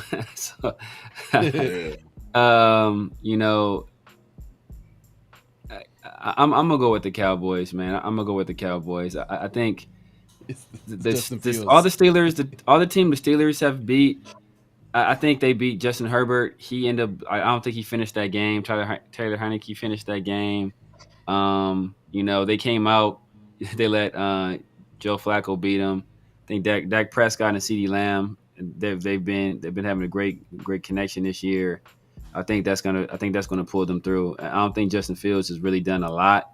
Yeah, I think he has his best game this previous game, and they still lost. So I'm gonna go with the Cowboys. All right. Saints and Chiefs. Monday night football game. It's gonna be at Arrowhead. Mike, who you got? The Saints win by 85 points. I can't pick the Chiefs in good faith, man. I'm just sorry, I can't. I don't like the Chiefs. But, they also haven't been looking good. They're 4-0. Their record is misleading. They haven't been looking great this whole season. They've been bailed out in 3 of their 4 games by the refs. I got the Saints in an upset right here. I got the Saints. It's tough because Derek Carr in Arrowhead, he struggled for most of his career. Man. But then the Saints defensively are really tough. I think they could, especially with, the Chiefs dealing with injuries at wide receiver. Man, it's Patrick Mahomes, Monday night football game. But I think the Saints have done a good job of catering to Derek Carr's strength, throwing it deep. Rashid, obviously Chris Olave, Clint Kubiak has cooled down ever since the start of the season. But you know what? Hey, man, I hate the Chiefs too. I'm going with the Saints. Alvin Kamara's had a career resurgence, a little mini resurgence too. So yeah, he could be a problem out of the backfield. He can definitely be a problem. So Big game from Kamara. Carr does what Carr does. Not make too many mistakes. Not a huge statistical game, but does just enough. And the defense carries them the rest of the way. I'm telling you, the Saints, man. I got the Saints winning this one. Yeah, I'm going with the Chiefs, man. I'm gonna go with the Chiefs. And the guy with the red hat on. And Patrick Mahomes really hasn't been playing that great this year. Patrick Mahomes really hasn't been playing great this year. It's not so much that I'm picking the Chiefs. I'm just picking against Derek Carr in Arrowhead in cold weather. Like this dude folds up quick as I don't know what. As soon as the temperature drops below like 60 degrees, Derek Carr it's a wrap for Derek Carr. So and I just think that the Andy Reid is just a much better coach than Dennis Allen. Steve Spagnuolo is just a much better coach than Clint Kubiak. And even though he's not having his best year, Patrick Mahomes is an infinitely better quarterback than Derek Carr. I don't care what weapons he got out there. He can line me up at wide receiver and probably still beat Derek Carr. So, I hate to pick the Chiefs, but I just don't trust Derek Carr in cold weather games or games at Arrowhead. I hear you, man. We kind of set our bias to begin with it, so we just like we hate the Chiefs. We're picking the Saints. But yeah, when it gets close, man, you just look at the quarterback and you just look at who's the home team. When it's close, look at the home team and whatever outweighs whatever. Huh? Go ahead. And the coach as well. Yeah, the coach too. Yeah, you make a good point, man. You got to also take in consideration the most important thing of this game. The Chiefs have the advantage with the refs too. Man, you already know. In a close game, count on them black and whites to put on their red. So you already know what time it is, Chief. You never know, man. You never know. I mean, if I think about it, just saying. I'm just looking at some of the games that I pick. I think this would probably be the biggest upset for me. Is the Saints? I think severe. I think for you is probably the Cardinals against the 49ers. Yeah. And Mike, I think you picked the upset game. I picked a few, man. I got the Browns winning. I think Mike got a few upset games. Yeah, you got a few. I'm just looking at like you picked the Bills, the Browns. I think those are the main ones. Those are like the biggest upsets. Mikey either gonna be way ahead or he's gonna dig himself a hell of a hole. Yeah, it might be the hole, man. This is the first week of we've been wanting to do this. We said this before the season. We're gonna do this, but we just haven't. We literally forgot about. I literally forgot. I was like, oh man, I can't believe we forgot about picking the games each week. So this is week one for us. We'll see who comes out on top as far as record wise, the win-loss record, but. We appreciate everybody coming through, man. It's been a great show. A long show, man. It's a little longer than I expected, man. But we a lot to talk about, man. A lot to talk about. But we appreciate everybody coming through. It's been a great show, like I said. And make sure to hit that like button, man. Clock in, like the thumbs, like, comment, subscribe, hit that notification bell. Severe, man, let the people know where they can find you and what to look forward to, man. Man, you already know what it is. The Severe Raider YouTube, the Severe Raider IG, the Severe Raider Snapchat, TikTok, X, Twitter, all of that good stuff. Friday nights around the Shield, man. Hit us up on IG as well. Around the Shield, with the one instead of the I and Shield. The L. The L. Yeah. Oh, DL. What? So the instead of the the one is the L. Yeah, the one is the L. I'm tripping. Yeah, the one is the L. So around the Shield with the one instead of the L. Make sure y'all follow us there. We've been putting out some heat, some funny stuff, some interesting videos, man. So we're gonna keep cooking up over there. You already know, man. The 50-50 show. Holla at your boys every Tuesday night, man. The 50-50 show. Y'all got some merch now. Man, I was just about to say, man, the 50-50 shop. Congratulations, man. Go check it out. My guy Pharaoh's rocking the shirt right now, man. The 50-50. We got some mugs, we got some sweaters, we got the stuff for the ladies, Yeah. So You know, tis the season is coming up, man. What better way to show your girl how much you love her than getting her a 50-50 shirt? I'm just saying. There you go, man. There you go, man. Hey, man. Yeah, there you go, man. Hey, Mike, man, let the people know where they can find you, all that good stuff, and what to look forward to. Yeah, man. Fire show, by the way, yesterday. With Elite? Man, that was fire, bro. Yeah. That was a fire show with you and Elite, bro. Yeah. So I'm here to announce, hey, that's going to be a Wednesday thing. Me and Elite, the Big Elite podcast, every dope, Wednesday. Man. We're going to be doing that on Wednesdays. I'm going to be doing some solo stuff on Mondays. I'm talking to Hug D's, too. He might be popping up on Monday, too. So trying to give back to the nation and stuff. Film breakdowns. You can find me crashing out on X. IG on the Shield. Follow us on IG with the one for the L, and on X too, and on X too. Go check us all out, and then of course Around the Shield every Friday. That's where you can find us. So yeah, a lot to look forward to, man. Stay tuned. Definitely stay tuned. Like the fellow said, man, we do this every Fridays. We drop an episode. Sometimes we go live, so just tune in. You want to make sure you hit that notification bell and pay attention to community tabs and follow us all over social media. As you see, pretty much our names on the screen are ways to follow us on social media.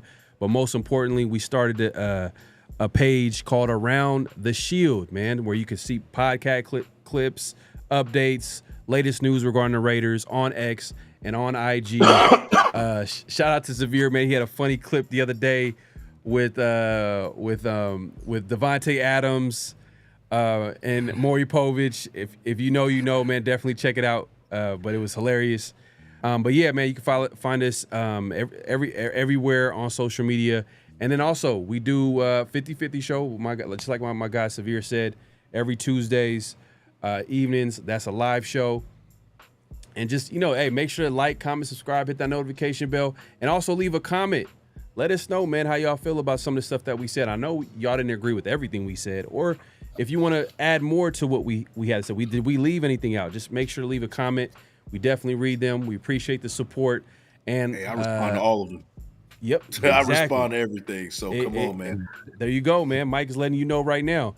And like Mike pointed out, and Severe, man, the 50-50 shop is open. So the link will be in the description. I will pin it in the chat too as well. I believe Severe as well will pin it. So just it'll be all there in the chat as well as the description. So you can click on it. 50-50 shop. Get your latest gear, man. Hey, we appreciate the support, man. And any last things before we head out, man? I know it's been a long show. So yeah, man. But hey, before we dip out, man, look, sharing is caring. All right. So I'm challenging all y'all, everybody in this chat, everybody that's watching this right now. I'm sure you guys are Raider fans. And if you're not a Raider fan, if you know 3 people that are football fans and you like what you heard today and you think somebody else would enjoy it as well, I'm challenging everybody right now that's listening to us to send it to 3 people. Share with those 3 people, whether that be on Twitter, whether that be via text message, whether that be on Facebook, wherever you guys do your social media at. I challenge you all to share it with 3 people if you enjoy what y'all saw today. Facts, no doubt, man. Hey, man, on that note, man, like I said, I appreciate everybody coming through. We'll be back here next week. Raiders are going to get this W this week, man. That's right. All right, y'all. Peace. Just win, baby. Hello? You play to win the game. You don't play to just play it.